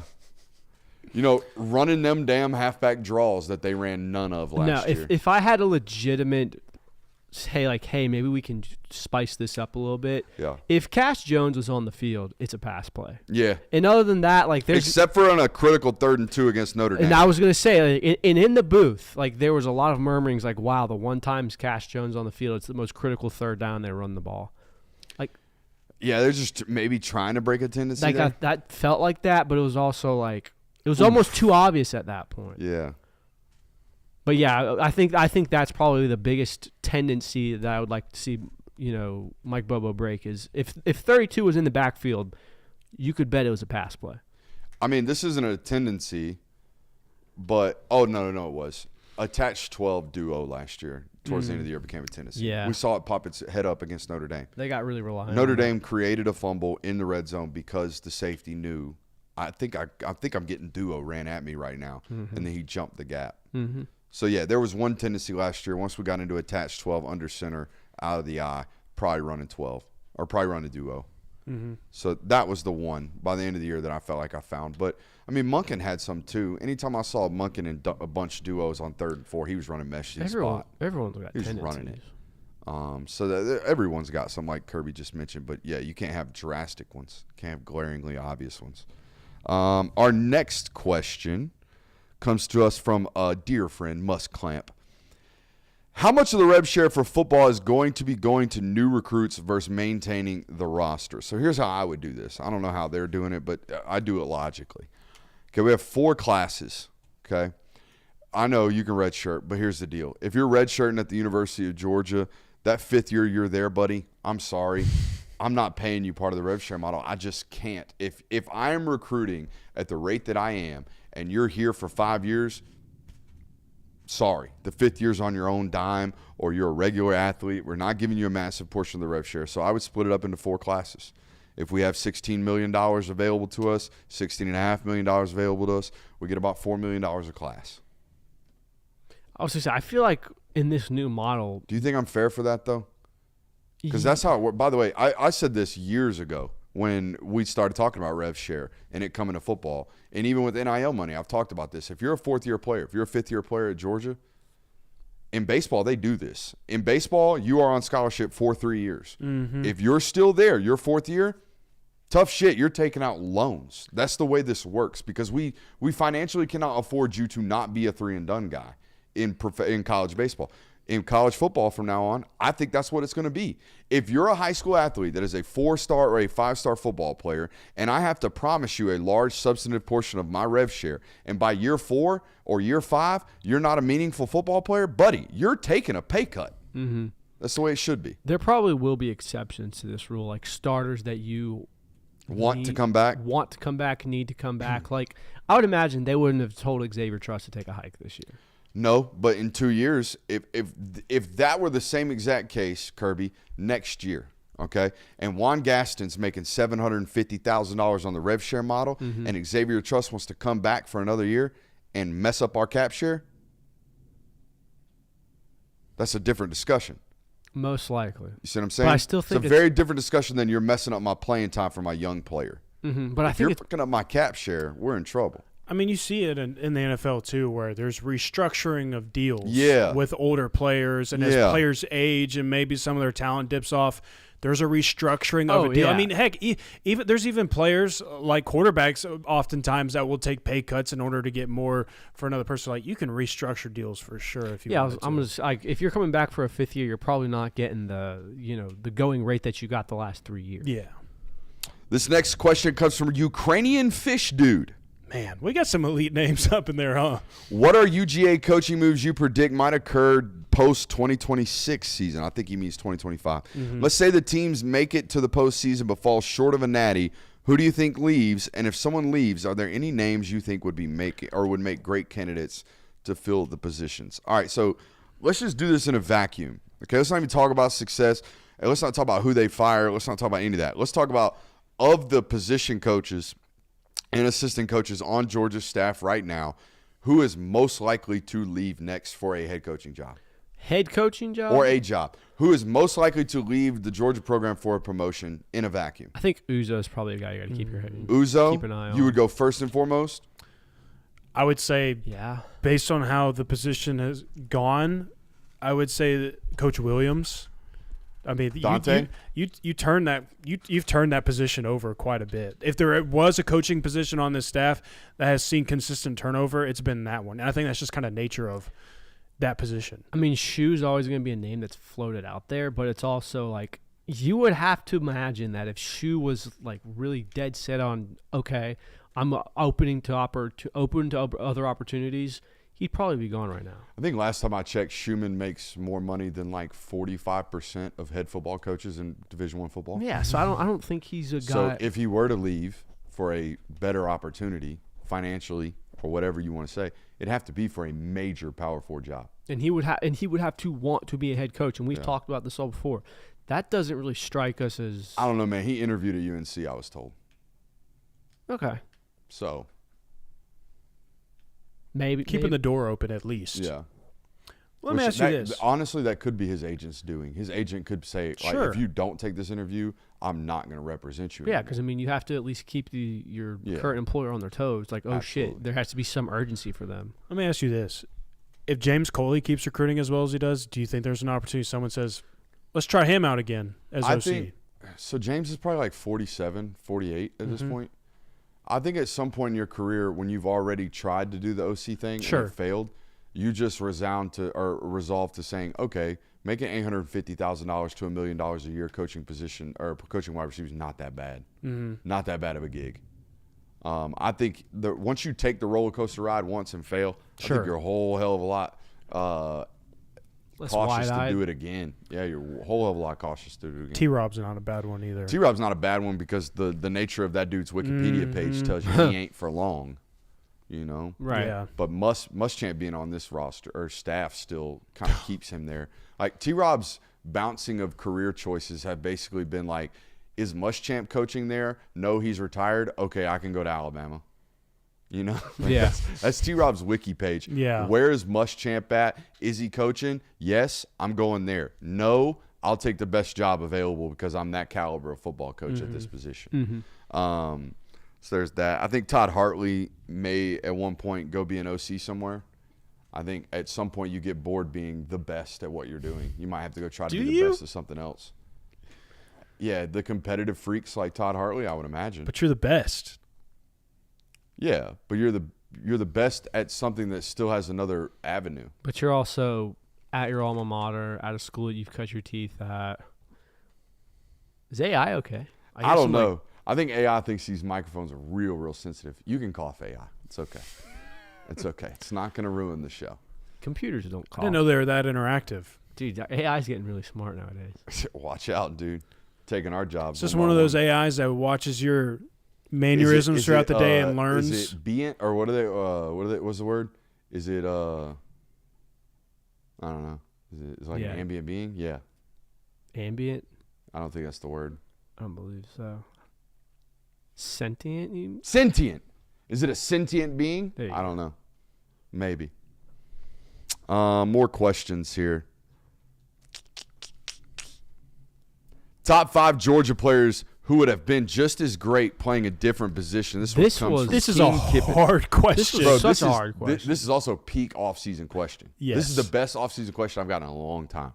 All right, again, top 5 Georgia players who would have been just as great playing different positions. Y'all said this was hard. I got 2 different lists. I got an all-time list, and I got a right now this year list. Shit, okay, let's hear yours. All-time list. Number 5, Dylan Bell playing running back.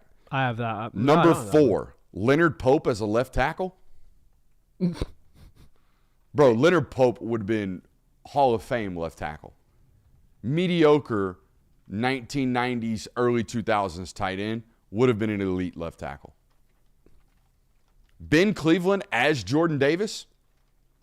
Not as big. I'm just saying that my man beats by number 15 transfer, beats by Bill Norton? Beats by Bill Norton walked, so this mythical hypothesis of Ben Cleveland, the defensive tackle, could run.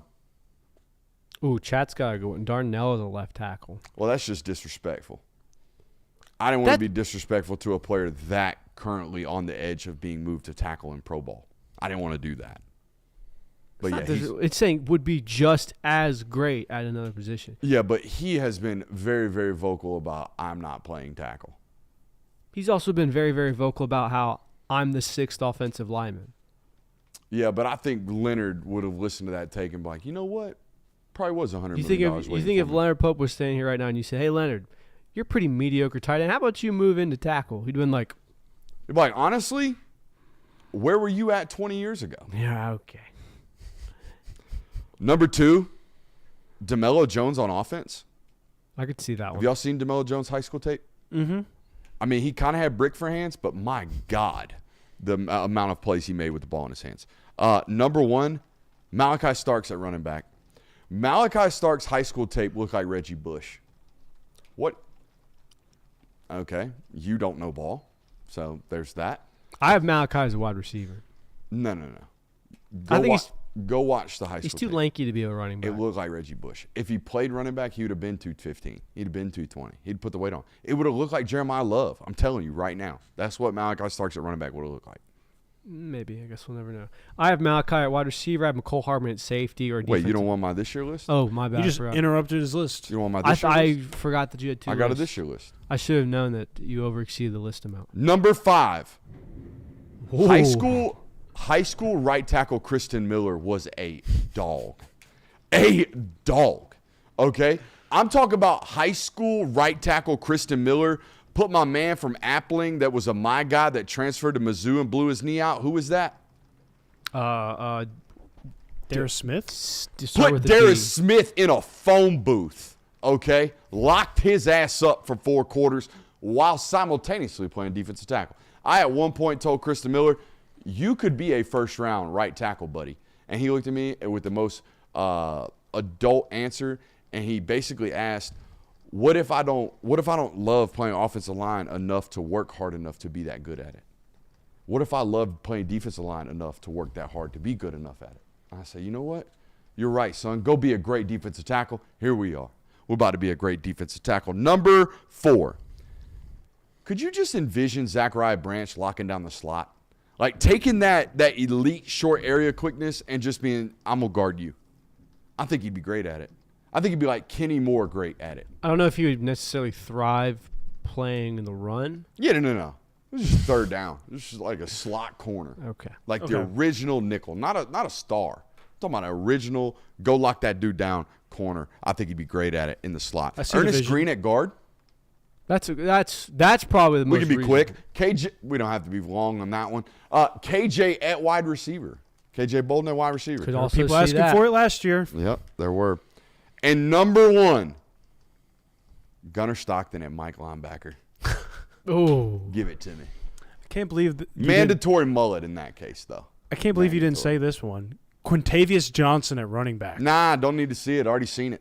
Exactly. Don't need to see it. Just like you've already seen Malachi Starks at running back. No. I need to see Gunnar Stockton playing Mike linebacker. That's what I need. Tate Ratledge at a punter. All right, let's hear your list.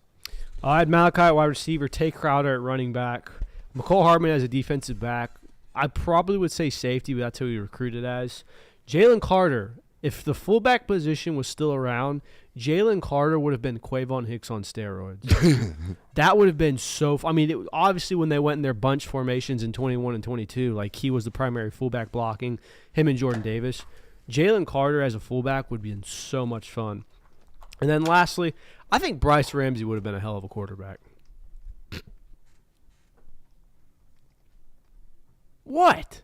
What's the next question? You said someone would be as good. I didn't say anything. Look, he showed he could play both quarterback, and he was out there punting the rock. That is not an insult to Bryce Ramsey. Stop laughing, bro. Jay, what's your list? I already said mine. I got Quintavious Johnson at running back and Tate Ratledge at punter.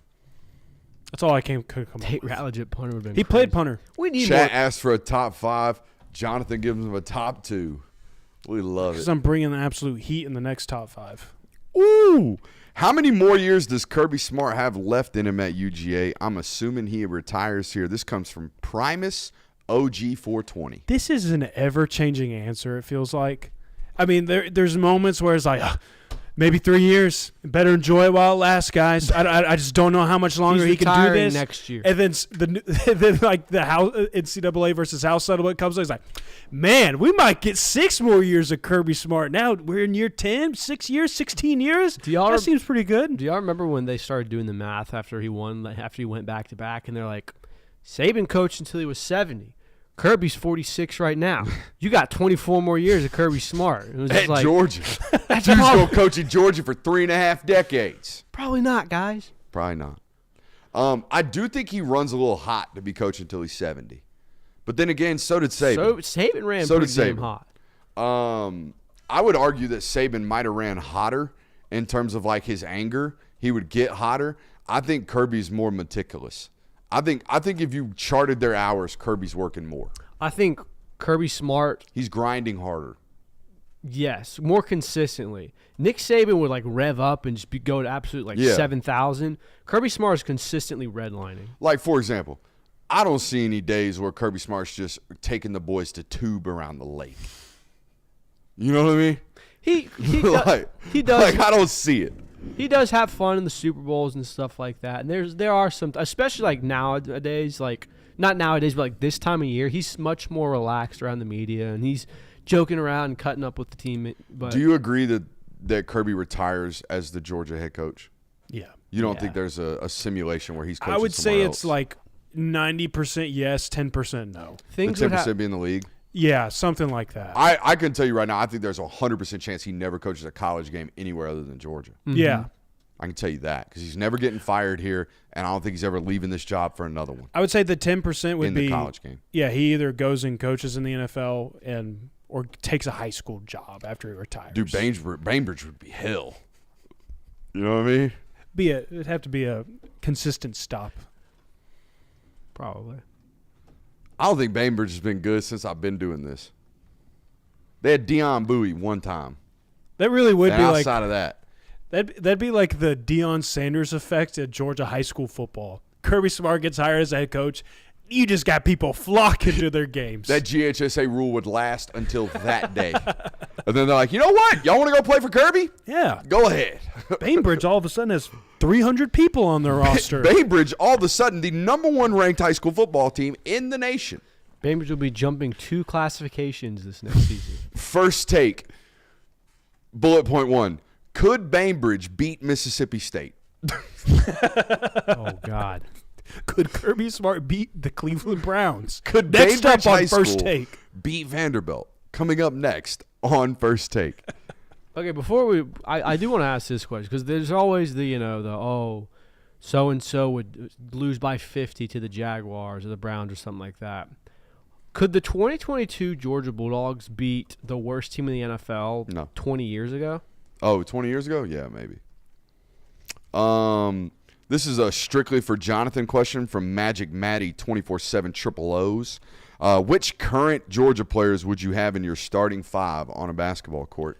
Nice and easy. This took no time at all, specifically because basically anytime Georgia gets a commit, I try and search for the high school highlight reel for basketball if there is any. So, first off, point guard Sokovie White. I mean, this is sneaky athleticism, burst of speed. Bunnies. And I think he's a two-way player. I think he can clamp down the other team's point guard. I think he can also distribute well. You want to talk about bunnies, DeMelo Jones. And he's going at my 2, okay? Just hear me out on this one. He's going at my 2 for now. He's going at your 2? Jeremy Bell is going to be my small forward. Elias Williams as my 4, the enforcer down there. That's what I want him to be. And then Jaw Jackson, just a big body, grab some rebounds, get a couple blocks here and there. And I know Jeremy Bell is only 6'1". He's not your typical small forward. This is for offense. When I'm drawing up my offense, I want Jeremy Bell being the slasher. I want him being my 3 slasher while DeMelo Jones is out on the 2. On defense, we'll figure out the matchups later on. We'll figure out those. I have nothing to add. I mean, I feel like there's somebody you missed there. Darius Smith would have been on this team had he still been at Georgia. That basketball tape is freakish. There's a lot of chase down LeBron-esque blocks off the backboard from Darius. I like your starting 5. I definitely will put Jeremy at the 2, though. You talked about offense, man. Like, I'm not a hoop guy, but, like, if we had a slasher that can absolutely yam on people, he gonna play the 2. Not for me. And then we got the 3-and-D guy in DeMello out there playing the strong Oh yeah, forward. no, he's a 3-and-D guy for sure. That's why he's my 2. Who on the current as if the last question wasn't serious enough, who on the current roster would be the best pro wrestler? This one comes from Nate Dogg 47. All right, I got it. I could totally see Drew Bobo doing this Mr. Sacco, you know? Mr. Sacco with a cage mask to hide his face. It's terrible. Come on. You need someone who's got personality, but also like size and athletic abilities. It's Kristen Miller. Yeah. Kristen Miller has. That's a layup. So I got the question right. God forbid I had the correct answer to the question. Kristen Miller is absolutely a future WWE star if football doesn't work out for him. He's got the personality. He's got the size. He's got athleticism to do big things. It requires immense things in the WWE. Throwback here. What about Mekhi Muse as a kind of like a hornswoggle? That's so rude. Holy shit. What about like That's such a niche joke too. there was a walk-on like 30 years ago who played defensive line who I think would have had a really, really good WWE career. Oh, Bill Goldberg. Yeah, there you go. He's like I was like, where are you going with this? Bill Goldberg. I don't know anything about WWE or pro wrestling, but Who I would know look good in tights? Don't answer I'm that, not man. answering That's that a trap question. However, Just I say picked this Christian player Miller. just because I think it would be funny for this to be a character. Jaden Riddell is a caveman. Give him one of those big Oh, yeah. stick, drum beating No, sticks, whatever. dress him literally like the Geico caveman. Yeah. And Yeah. just have him being a lunatic out there. That's a he's hairy joke. Yeah. Yeah. That's a good one. You don't know anything about the WWE? I've watched maybe 15 minutes of WWE nev- in my entire Dang, lifetime. dude. Just couldn't get into it. WWE's great. Best regular season game you have covered since covering Georgia and why? Also the worst regular season game covering them and why? This comes from Reed224. Worst regular season game I've covered by far is actually the first game I was ever credentialed to photo. That was the Kentucky game in 2022. It's 13 degrees and somehow raining. You would think 13 degrees got to be snowing. Nope. It was Hot wet. rain. It was wet. It was wet and cold, and it was miserable. And it was a shitty football game. God. That was a really bad football What was that, game. 16-6 was the final Something score? like that. Yes. It was Kenny miserable. McIntosh with the It only was my touchdown? first ever away college football game. It was miserable. It was not fun. Everything else about the trip was fun, but not the football game. I don't know what my best one would be. Mine is Alabama. I don't have I an know it was answer. a I love loss. them all. I know it was a loss, but Alabama Georgia is my favorite. Yeah, I'll That's go back to fair. that one. Like yeah. like going to Tuscaloosa was great. The actual game that game environment was just unmatched to anything else I had been to before. I just thought it was an all-around great game. I mean, it was back and forth. Georgia has this great comeback. I can't describe to you guys that feeling of being in an away stadium in Georgia, taking that lead for the next 45 seconds. Like, the feeling in that stadium, though, and in the press box. Like, dude, when I tell you there were everybody except me, because I hadn't written my headline yet, everybody in that press box is deleting everything they just wrote because they're all going with Georgia gets obliterated at Tuscaloosa, and they're all just swiping it, and then they go and put it back. Like, I'm telling you, it was one of the craziest things I've seen. For me, and you were with us, or you were with me, Jonathan, there was, I don't know what year it was, but there was a very obvious moment going to games in this space where I'm like, oh shit, our stuff is catchy. Our stuff is like, when people watch us, they don't just watch us because they gravitate towards us and they stay there. And then when we meet them in person, it's a total different interaction than like, hey, I like your work. No, it's like, no, we love you. I listen to you constantly. Girlfriends saying, man, I can't get you off the TV, like that kind of stuff. And I knew it was there in the Georgia space, and we saw it for years over years over years. That Alabama game last year was the first time other fan bases started stopping us and going, hey, you're those guys. You're the film god people, right? And we're like, yeah. Hey, I love your stuff. Thank you so much for covering Alabama. And like, that was the one for us. It was like, oh shit, no. It's actually going to grab. Like, this stuff's going to stick in these other markets just like it did in the Georgia market. Yeah. So that was fun for me and us. Oh, and my worst one, anytime I have to go to Lexington. I'm telling you, with Brooks, I wasn't covering that game in 2022, but I was at the game last year, It's just always a dud, man. For whatever reason, that game is always a dud, and Lexington is just okay. It's nothing stellar. Now, brother, in 2022 in Lexington, we tied one on Friday night. My God. I mean, I was vibing. I don't know if I tied one on, but I was. I think we collectively tied. We collectively tied one on that night. You and Stoddard were on another level. This is true. I was politely escorted out of a bar that night. Dang. I've been thrown out of a bar or two in my I think day. my favorite part that of it, was the nicest I've ever been thrown out of a bar. I remember you saying, we got to go. Why? We got to leave. Why? This kind gentleman asked us politely He said to it's leave. time for us to go. It's time for us I think to go. my favorite part about the trip, though, and I'll say this because Jeremiah is my best friend, and I don't care what he thinks about me after saying this. My favorite part about that trip was me and Jeremiah closing our tabs out and him looking at me going, who the hell spent $75 on my credit card? I'm like, he's like, that's like 10 drinks. I'm like, yeah, you did. That was you. And he proceeded to black out. Someone stole my credit card.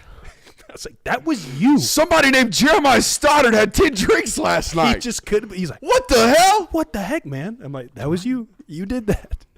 I would say my favorite was probably – so I have two answers. My favorite environment experience, all of that leading up to the game, was the Texas game last year for obvious reasons. You could feel the buzz. You and me were there. You felt the buzz walking around Austin.